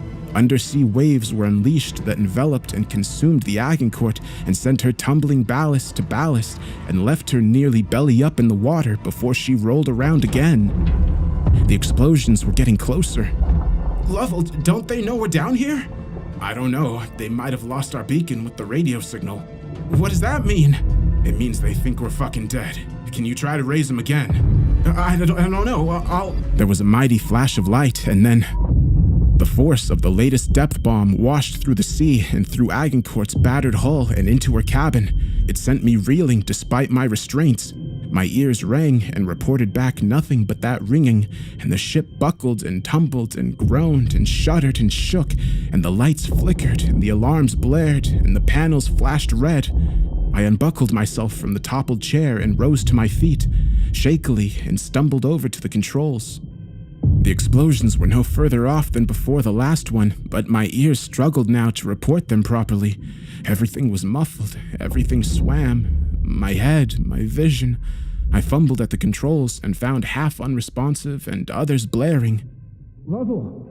I heard myself shout. Lovell, can you raise the Dixon? I kept fumbling over the controls. Dials and readouts and panels were in their off state. I tried boosting the thrusters, but heard only the clicking of the control in its set. Lovell, you there? I could hear my own heart more so than the battle. Lovell? And gradually the shock began to fade, and when it did, it gave way to something worse. Fear. Lovell! I ran from the control set to the hatch ladder and looked up. A droplet of water hit me in the eye, then another and another. I started to climb. As my hand hit the top rung, it slipped on fluid, but I grabbed it tighter and pulled myself into the operations center below the hatch. Lovell? There was no response. Of course there was no response.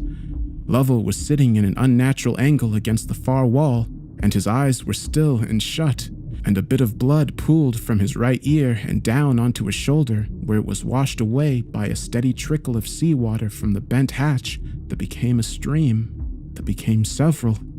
The lights flickered again. I reached my friend and knelt down next to him in the water. Lovell, hey buddy, hey, can you hear me? I heard naught but the slightest, quietest whimper, but it was drowned out by another sound quickly, the roar of the beast.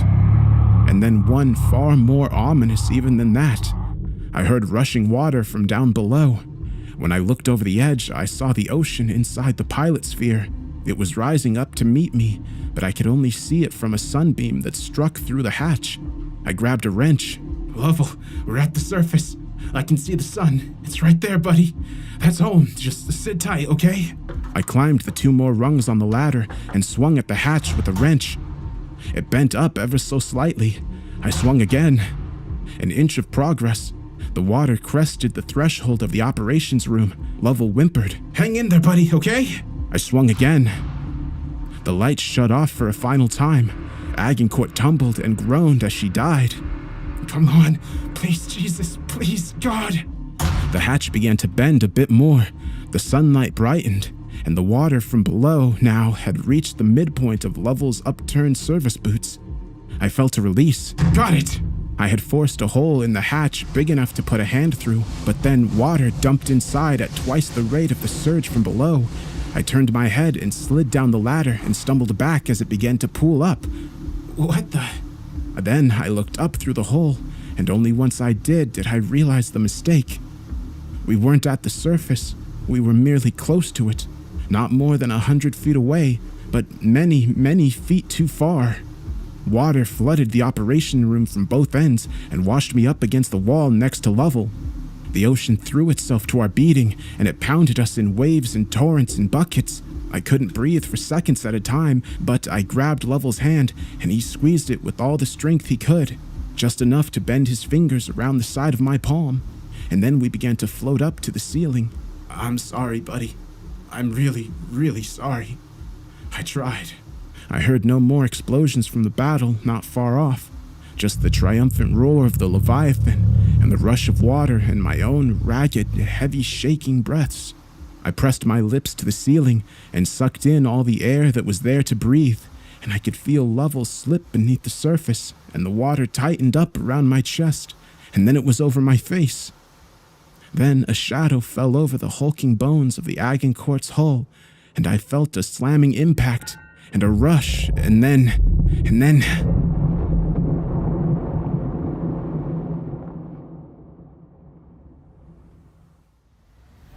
They're inside. I opened my eyes up. They hurt. I didn't know where I was. I didn't know when it was.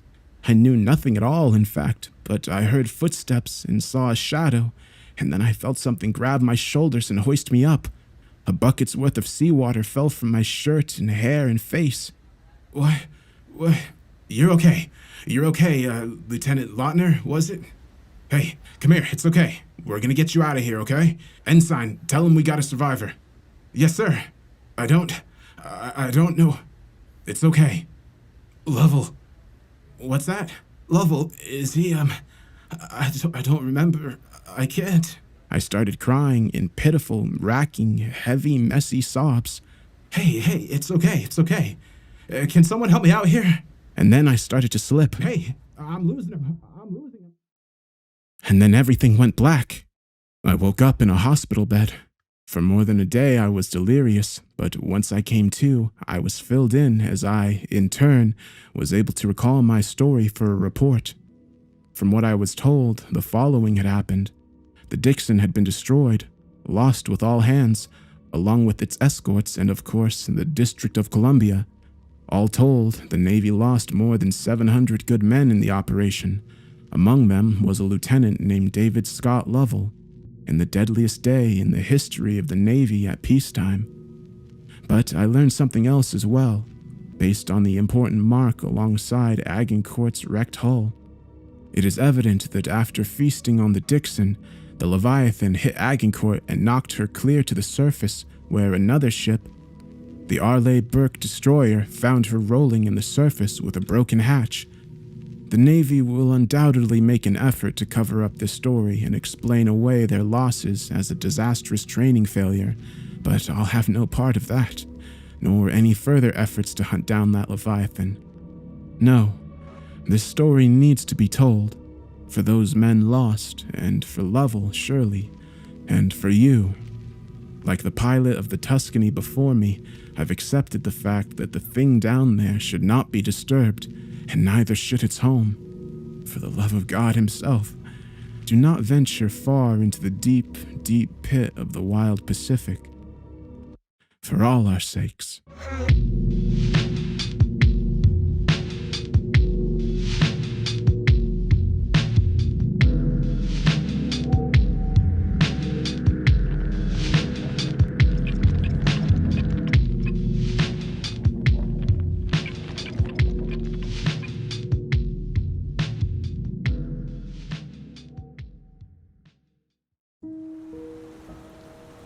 I reclined in my chair, enjoying the hot sun on my face. The waves before me crashed with rhythmic purpose, and I felt myself growing sleepy. Seagulls cawed overhead. The air smelled of salt and suntan lotion. Things were good. I sat up, rubbing my eyes in the afternoon heat, and dug my toes into the sand. I watched as a father helped his little boy build a sandcastle, and I smiled. What a good dad. I took my sunglasses off my head and slid them onto my face, standing and stretching. I loved the beach. It was impossible to be worried about anything here. I had come here for the weekend, my little oceanfront cottage standing timidly behind me. I had purchased it a year ago, my recent business ventures allowing me some of life's finer luxuries. If only I had someone to share it with. Perhaps later in the evening I'd chance a trip to the local bars and see if I could round up some company. Not that I minded the isolation. After all, it was hard to feel lonely when surrounded by such beauty. I rubbed the back of my neck. My fingers came away coated in sweat. I tossed my sunglasses onto the beach chair and slowly walked towards the water's edge. Frothing residue lapped at my feet, followed by the dying reach of a small wave. I laughed. It felt amazing.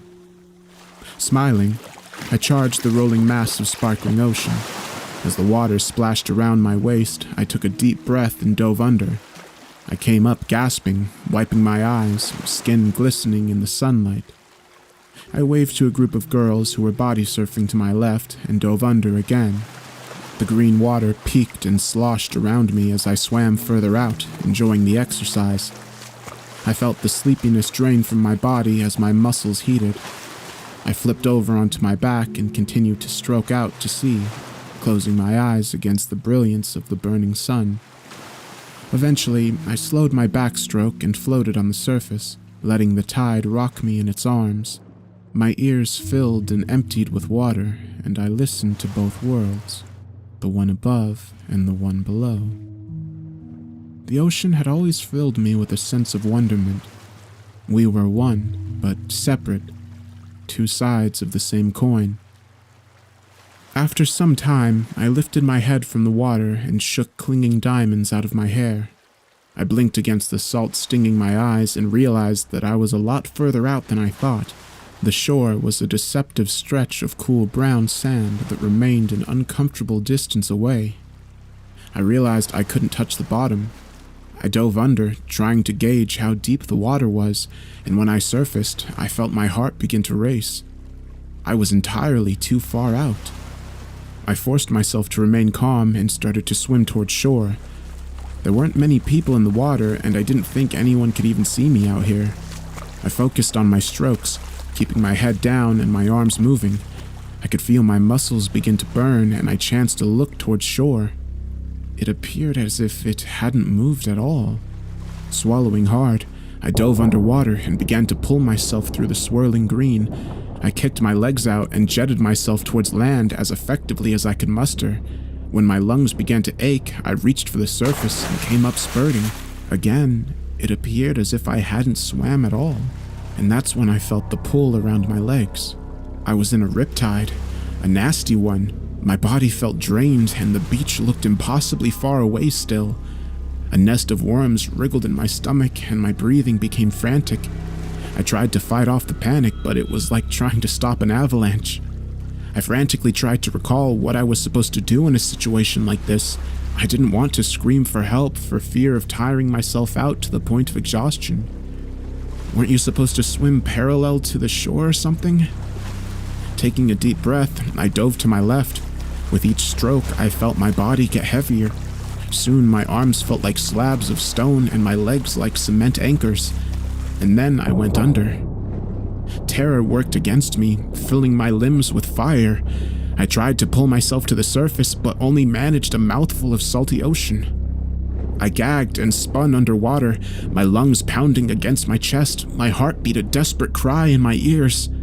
I managed to find surface again, but it drained what little adrenaline I still had.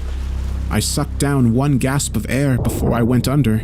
My limbs were useless, completely spent. Soon my head began to ache from a lack of oxygen, and I snapped my eyes open in horror, searching for the surface. A dark green haze filled my vision, terribly claustrophobic. It pressed in around me, and I felt the riptide pull me back into its merciless jaws. Darkness began to fill my vision. My chest howled for air, but the water held me with wet chains. I felt myself begin to fade, pulled apart in agony. My body sank deeper and deeper, and my hazy eyes searched hopelessly for a savior. Just as the black rushed in on me, I noticed something beneath me. It was a mass of sparkling color, like a cloud filled with neon electricity. It stretched out below me like a storm, flashing and winking like it was the broken remains of some natural phenomenon. Right as my feet were about to enter the mass, I passed out. Something cold on my face, moving darkness, a voice. I focused on the voice, pulling my subconscious towards it with all my willpower. The black began to fade. Light, color. The world swam in an explosion of blurry motion, and then I blinked. I sat up, gasping, eyes popping open. Sweat poured from my face, and I scrubbed it from my eyes. Where was I? What happened? I looked around and saw I was in some kind of hut. Hey, take it easy. It's okay. I spun around towards the voice behind me. My heart clawed up my throat, and I stumbled off the cot I'd been resting on, horror ripping across my mind. A naked man sat before me, but he was mutated. The skin beneath his eyes dropped down his cheeks, exposing angry red muscle that oozed with clear slime. His nose hung from his face, dangling like the trunk of an elephant. He was bald, and the top of his head was slit open. I watched in terrified disgust as a second tongue extended from the opening and licked moisture across his scalp. Drool dripped down around his ears in thick trails. What the fuck? What's going on? Where am I? I screamed, backing myself into a corner, wood and straw poking at me from the wall. The man stood up, his nose swaying like a piece of melted taffy. It's all right. It's okay. You're safe. You've made it. You're here. I stared up at him with wide eyes. What are you? Where am I? The man put aside a wet cloth he had been using to wipe my face. He held up his hands and approached me, squatting before me, a smile on his face. I am Lovell. I was the one that found you on the beach. I'm so happy you're here. We've been praying for this moment for... His eyes rolled in wonderment. Oh, we've prayed for so long. I held up my hands, stopping him, grimacing as the second tongue slurped across his head. The drool leaked down into his face and dripped slowly across his exposed muscle beneath his eyes. You need to tell me what's going on, I said, trying to collect myself. The last thing I remember was drowning. I got caught in a riptide and something weird in the water. The man, Lovell, smiled. I can't even imagine what you're going through right now. But the important thing is that you are here. You've passed through the red cloud. You've done what none have done before. It's not much, a mere pinprick in its mass. But you can show us how to do it. You can show us how to get through. I was shaking my head slowly, mouth open. Stop. Wait. Please, I have no idea what you're talking about. I don't know anything about this. I was just taking a swim in the ocean and got pulled under by a riptide. My mind was spinning with confusion. What the hell was this person talking about? Red cloud, tearing a hole through it? I wasn't following, and the constant twist of unease in my gut wasn't helping. Lovell nodded understandingly. It's only natural you're a little scrambled. I can't fathom what the red cloud did to you as you passed. The suffering you must have endured. It really is a testament to who you are, what you've come here to do. I licked my lips, head aching as I tried to comprehend what was going on, who I am. To my horror, Lovell reached out and stroked my face. Why, you're an angel, come to save us. You're here to show us the way to heaven. You've broken the barrier, passed through the red cloud, and now you will lead us back with you. I blinked, confusion blasting through my mind like a cannonball. I tried to sort my thoughts, tried to piece together what had happened to me. Everything felt wrong. Everything felt different. My head ached and I clutched my temples, trying to focus. I had been swimming, then the riptide, sinking, sinking down into that darkness, sinking down into that strange cloud of light. Had that been real, or had that been something I imagined? My dying mind conjuring up some strange hallucination? Suddenly, Lovell reached out a hand. Come, the others will want to meet you. You're going to be their savior, after all.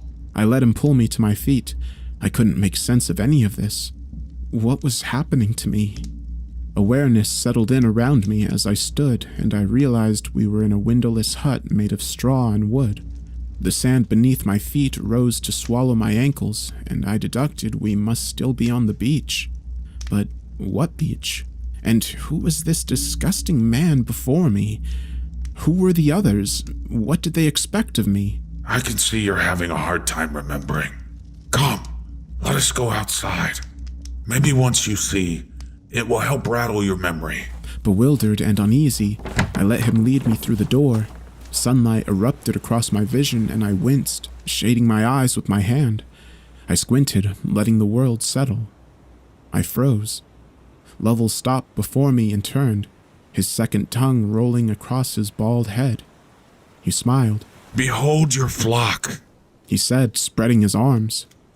I was standing on a sand dune above a beach filled with people who looked just like Lovell. They were all looking at me with awe in their eyes, 1,000 naked bodies, all with drooping noses and slits in their heads. Tongues rolled in and out of their skulls, creating a constant squirting sound that echoed across the expanse of sand. Slowly, they all got down on their knees and bowed their heads in silence. What the hell is going on? I muttered in shock, eyes growing wide, heart thundering in my chest.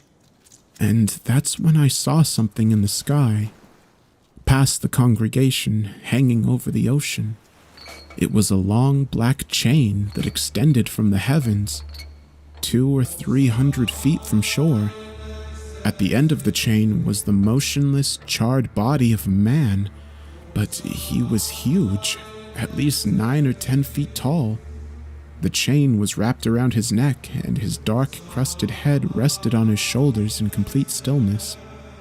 My eyes traced the chain up the length of the sky, and it disappeared through the clouds. Where am I? I whispered, my stomach squirming as new fear surged in my gut. Lovell stepped towards me. You're here, with us. Don't you remember? We've prayed for you to come, begged God to send an angel to lead us to him. And now, you have. You've emerged from the red cloud, broken through its dark walls, and come to lead us to heaven. No, I whispered. No, that's not true.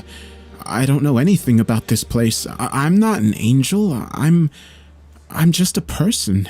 Lovell pointed at my face. You're wrong. Don't you know how beautiful you look? Your skin, your eyes, your hair. He placed his hand over his naked chest. When I found you on the beach, I almost fainted. You're the most beautiful angel we could have dreamed for. You're perfect. I swallowed hard, backing up. Stop talking like that. I'm not an angel. I'm just a normal fucking person. Lovell frowned. Please, don't speak like that. You've just been affected by the red cloud. It will fade. You will remember who you are. I pointed towards the massive, charred man in the sky. If I'm an angel, then who is that? Lovell turned, and I could see him visibly tense. That's the hanged man. He is what you've come to deliver us from. I shook my head. What is he? He watches over the red cloud beneath the water. He is our warden, our oppressor. He is our gatekeeper. If anyone tries to break through, he will stop them. Lovell looked at me, and his sagging eyes grew dark. He is the shadow of God, the darkness that grew behind the light of the Lord. He is evil incarnate. This was all too much. I couldn't digest it, couldn't wrap my mind around this bizarre ataxia. I just wanted to get out of here, get away from this nightmare and go back to my beach house. The strange mass of people kneeling before me, the red cloud, the hanged man. I could feel madness approaching, all constructs of reason and understanding crumbling before me. "Please," I croaked. "Please, I just want to go home. I don't belong here. This isn't right. Please." Suddenly, I saw hardness enter Lovell's eyes. You need to stop talking like that. You came here to save us. You came here to lead us through the red cloud to heaven. You're going to take us back with you. We've waited and prayed for this day for an eternity. You can't turn your back on us. You're the only one who's managed to make it through, to make it past the hanged man. You have to show us the way. "No!" I cried, suddenly overcome with a wave of dizziness. "No, I'm not the one you've been praying for. But please!" I put my hand to my head, the heat from the sun splitting my mind in two. I blinked and began to see patches of darkness. I stumbled backwards, blinking sluggishly. "I'm not your angel." I blacked out. I awoke in a rush of heat. My face felt damp and my mind swirled between worlds. My eyes snapped open and I immediately sat up. Sweat dripped off my nose and my throat was dry and parched. I pulled a hand across my eyes and blinked. Lovell was sitting beside me, his long nose hanging from his face like an infected skin tag, his second tongue slowly coating his scalp with saliva. As I raised my eyes, I saw there were others in the hut. They stood by the door, watching me, their eyes oozing clear slime that dripped down their drooping cheeks. Hot today, isn't it? Lovell said from his place by my cot. Are you feeling okay? You fainted on us. I shifted on my bedding and warily eyed my guests by the door.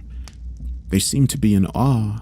My stomach turned as I watched drool leak down their skin, across their naked bodies. The tongues squirming from their heads looked like bloated worms, and I tasted bile on my tongue. They want to hear you speak, Lovell said quietly, placing a hand on my thigh. They want to know what to do. I jerked away from his touch and shook my head. I told you, I'm not an angel. I don't know what this place is or how I got here. I can't help you. I'm sorry. As I spoke, Lovell's eyes grew hard. He reached out and grasped my thigh again, his grip now firm and commanding. He spoke with cold authority. It's time you fulfilled your duty. We don't want to hear any more excuses. Show us how to get past the hanged man. Show us how to get to heaven. He stood and motioned for me to do the same. Come, let's go outside. I rose with him, not sure what else to do. We walked towards the door and the others stepped aside to let us pass, bowing their heads slightly. No matter what I said, it seemed they were stuck on the idea that I was some kind of angel. We went outside and I stopped dead in my tracks. The congregation was lying down on the beach, hands at their sides, like rows and rows of forgotten corpses. When they saw me emerge from the hut, they stirred to life, crawling to their knees where they remained, hands on their naked thighs. They were waiting. Behind them, over the water, the hanged man remained motionless, his body static at the end of the long chain. Come, you must speak to them, Lovell said at my side, placing a hand on my shoulder. No, I whispered, feeling uneasy. No, you don't understand. I can't help you people. Lovell's grip turned to iron, pushing me forward towards the dunes. Come, it's time you showed us the way. I stumbled forward, my bare feet burning in the sand. The sun blazed down from a cloudless sky, and I saw thousands of eyes follow me as I walked along the dunes, hopeful, desperate eyes. I watched them below me, the beach alive with movement as their tongues slithered across their bald heads, cooling them from the sun's burning light. I looked past them, towards the hanged man, squinting to catch any sign of movement. He remained immobile, his huge, charred body dangling helplessly from the chain. His eyes remained shut and his chest still. As far as I could tell, he was dead. Maybe there was something to that. Maybe that was the answer to my problem. These people, how long had it been since they attempted to pass through this red cloud? How long had it been since this hanged man had last stirred? I continued to be led across the dunes, sweat pouring from my face. I felt like I was suffocating, my throat a dry strip of sandpaper. It was impossibly hot. I could feel my skin cooking beneath the intense light, and I ran my tongue along my cracked lips. What did Lovell expect me to say to these people? As the burning sand danced between my toes, I was struck with a thought. When am I going to wake up? I almost laughed, but the sudden humor died in my dehydrated mouth. I looked behind me at Lovell and the little party following us. They looked excited. They looked hopeful. It made me sick. I had no plan, no idea what was happening to me. I had grown an army of followers who thought I was some kind of savior. I was trapped in a nightmare and I didn't see any way out. One moment I'd been drowning, and the next I was standing before a congregation who expected some kind of sermon from me. They expected me to reveal the path to salvation. What could I say that would make them understand? What could I do to show them I wasn't an angel? This is good, Lovell said suddenly, squeezing my shoulder. We were standing at the peak of a large dune, a platform to spread my voice to the waiting subjects below. I felt my stomach shudder as I looked out on the thousands of people on their knees looking up at me and the ever-present hanged man, dead and silent over the ocean. I shot a look over my shoulder at Lovell, swallowing hard. What do you want me to say? I gasped. Lovell spread his hands. Anything you want. Tell us how you got here. Tell us how to follow you back to heaven. Tell us how to get by the hanged man. My back was slick with sweat, and I wiped a coat of it off my forehead. Turning back to the audience below me, my heart was thundering in my chest and my breath blew sour across my tongue. What should I say? How would I get them to understand? Questions rolled across my mind to the point of madness. I fumbled for words to say, but they died on my tongue. I could feel myself growing scared and then frustrated. What the hell did they want from me? Fuck, this is insanity. I cleared my throat. I'm not your angel, I yelled, my voice carrying down to them. I don't know how I got here, but I can assure you that it wasn't because of your prayers. I heard Lovell and the others behind me audibly gasp. I continued. I don't know where I am or who you freaks are, but I'm not your savior. I got caught in a riptide and sank into a cloudy light in the ocean. I thought I was dead. Maybe I am dead. I heard Lovell growl something from behind me, but I ignored it. I don't know how to save you. I don't know how to get to heaven. I'm not the one you've been waiting for. I pointed across the ocean. And that thing, your almighty hanged man, he looks dead. And here you are, cowering on the beach, trembling in fear. You want to make something of yourselves? You want to transcend to a better life? Well, stop being such fucking cowards and do it. I was shaking, my fists clenched by my sides, sweat dripping from the tip of my nose.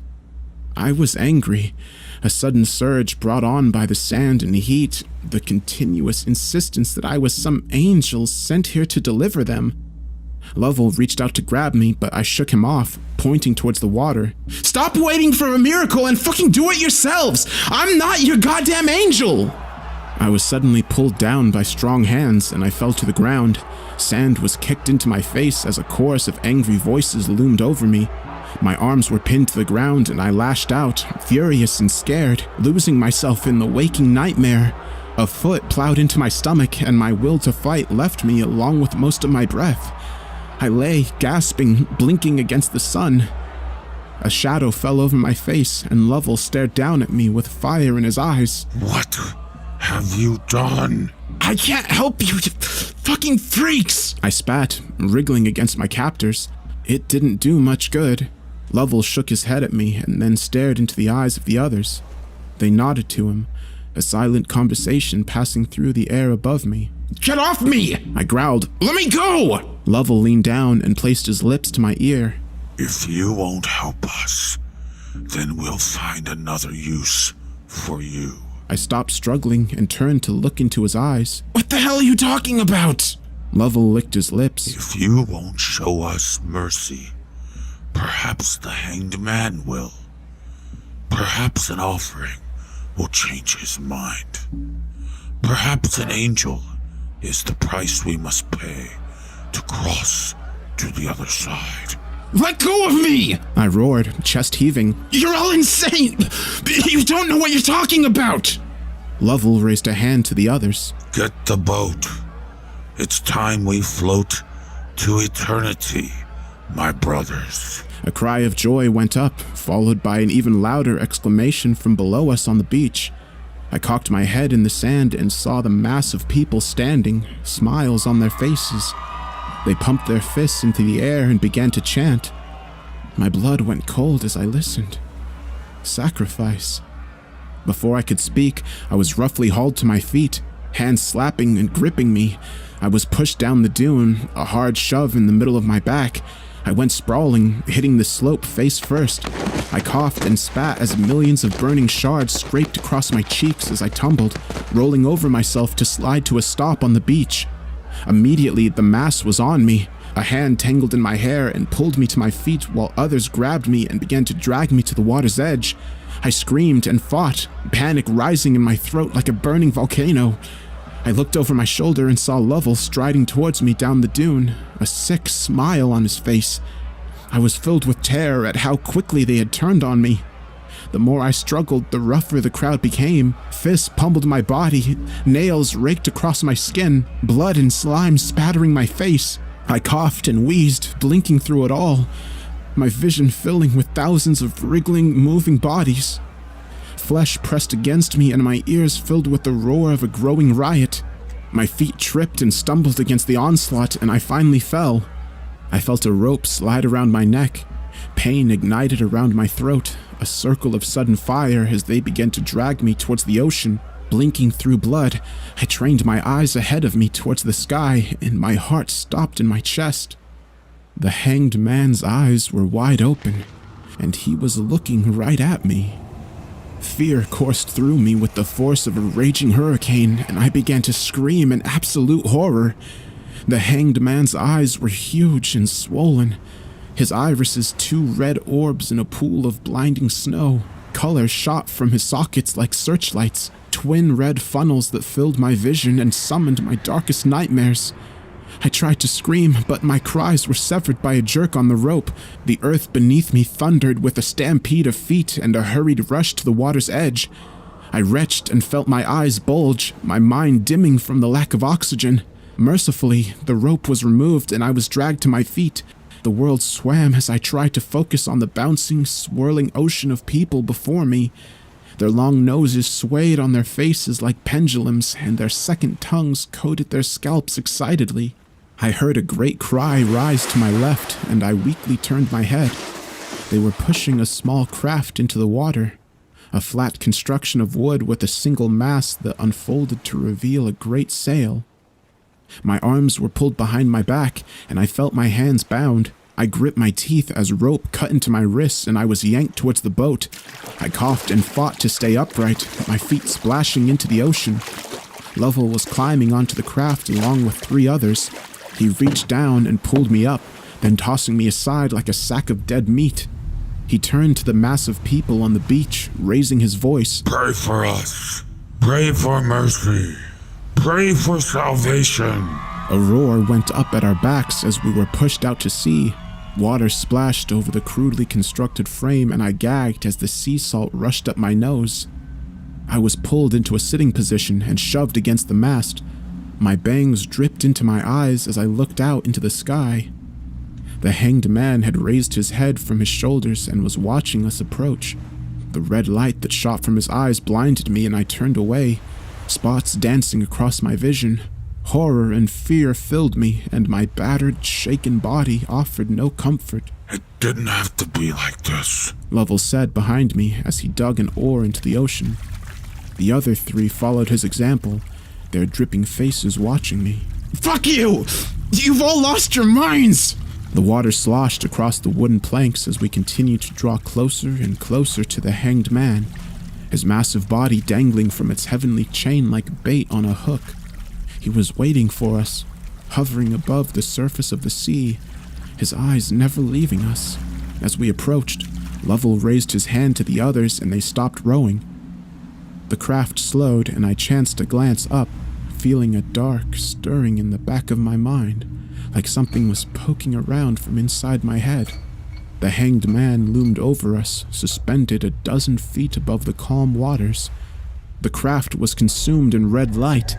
I felt fear and terror boil in my brain as I fought to control a sudden surge of haunting images that flashed before me like morbid photographs.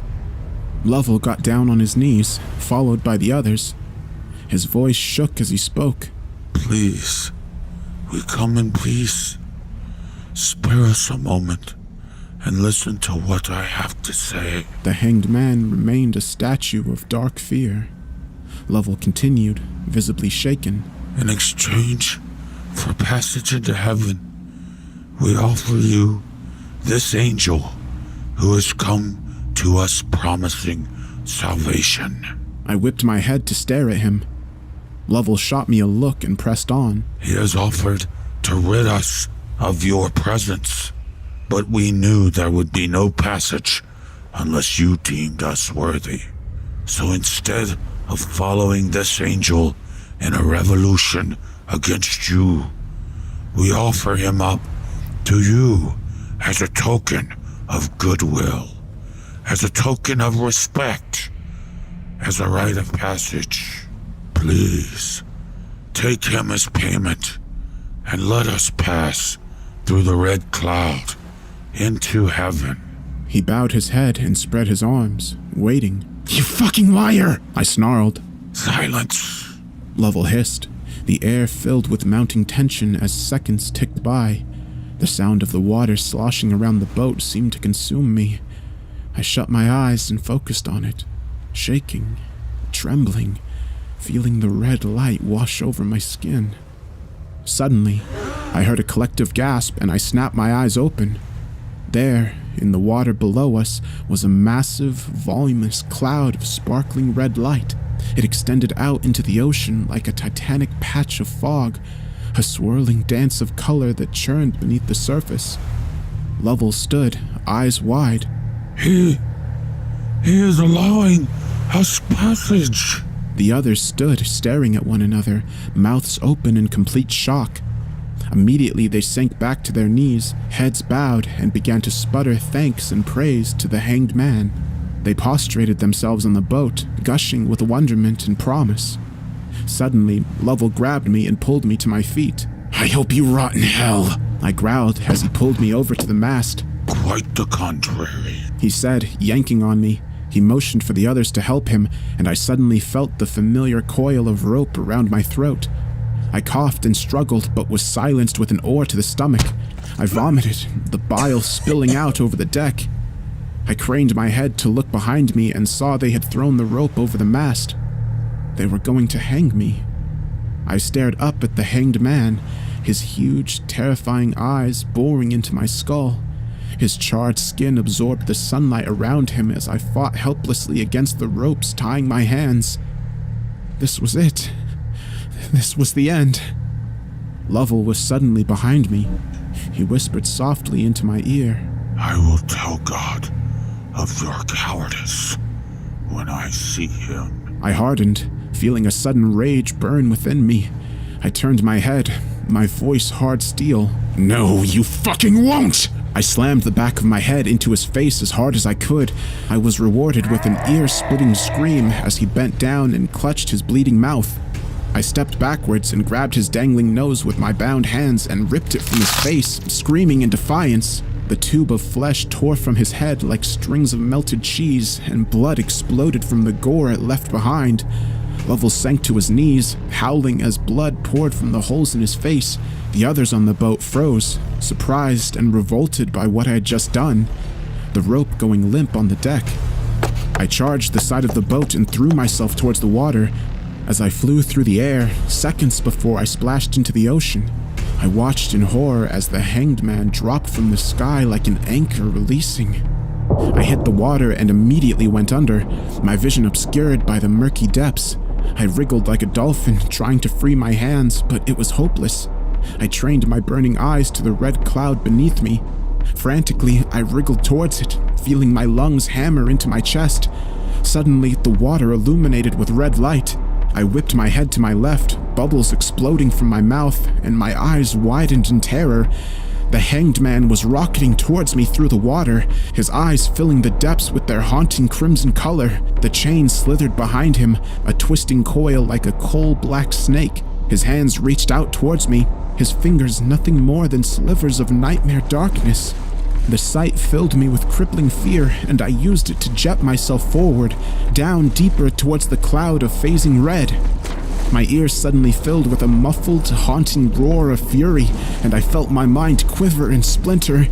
I blinked, fighting off the sensation, reaching to the depths towards my salvation. I had almost reached the cloud. I kicked towards it with all the might I could muster, screaming, leaving a trail of howling bubbles behind me. Suddenly, I was jerked backwards and I felt pain shoot through my leg. I turned around and saw the hanged man grasping my leg, pulling his body up mine to stare into my face. My world swam and shook with the darkest, deadliest hell, and I felt all resistance drain from my body as his eyes consumed my soul. My mouth dropped open in a silent scream as red began to fill my head and uproot every fear I had ever had. I felt madness begin to rip my mind in two. Suddenly, through the agony, I heard another sound. I heard splashing, a muted rush of churning water. The hanged man turned to look towards the surface. I followed his gaze, mind fading, darkness approaching. Lovell and the others had dove into the ocean and were frantically swimming towards the red cloud. The hanged man roared and looked back at me, then back at the four. Snarling, he released me and my mind shimmered and then refocused, the red leaving my fractured brain in a rush of heat. Still bound, I watched as the hanged man raced to stop the others from entering the red cloud. I watched as he tore them apart. I watched as the water filled with red. As the last bit of consciousness left me, I watched as the red faded to black, and I floated down into the depths.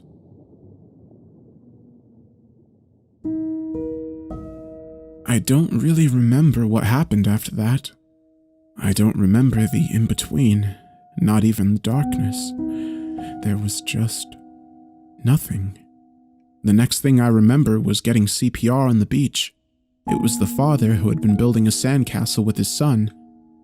I sputtered back to life, screaming and vomiting up gouts of salt water. I lay there on the beach, weeping as an ambulance was called.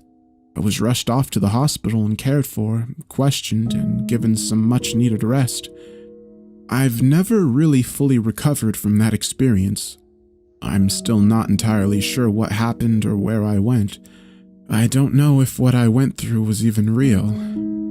It's been over a year now since that incident, and I've come no closer to discovering the answers. Was the red cloud real? Were those people, those creatures real? Or did I experience some fearful hallucination between the reality of the living and the dead? As time passes, I want to discard the horrors I went through as something my mind conjured to stay alive. I want to believe that the nightmare world I went to was just some horrific dream I used to fight off death. But I can't. No matter how much I want to deny that terrible place beneath the Riptide, I just can't. Because, you see, after I was rushed to the hospital, the father who resuscitated me came to visit. And he told me something. He told me that when he found me, my hands were tied.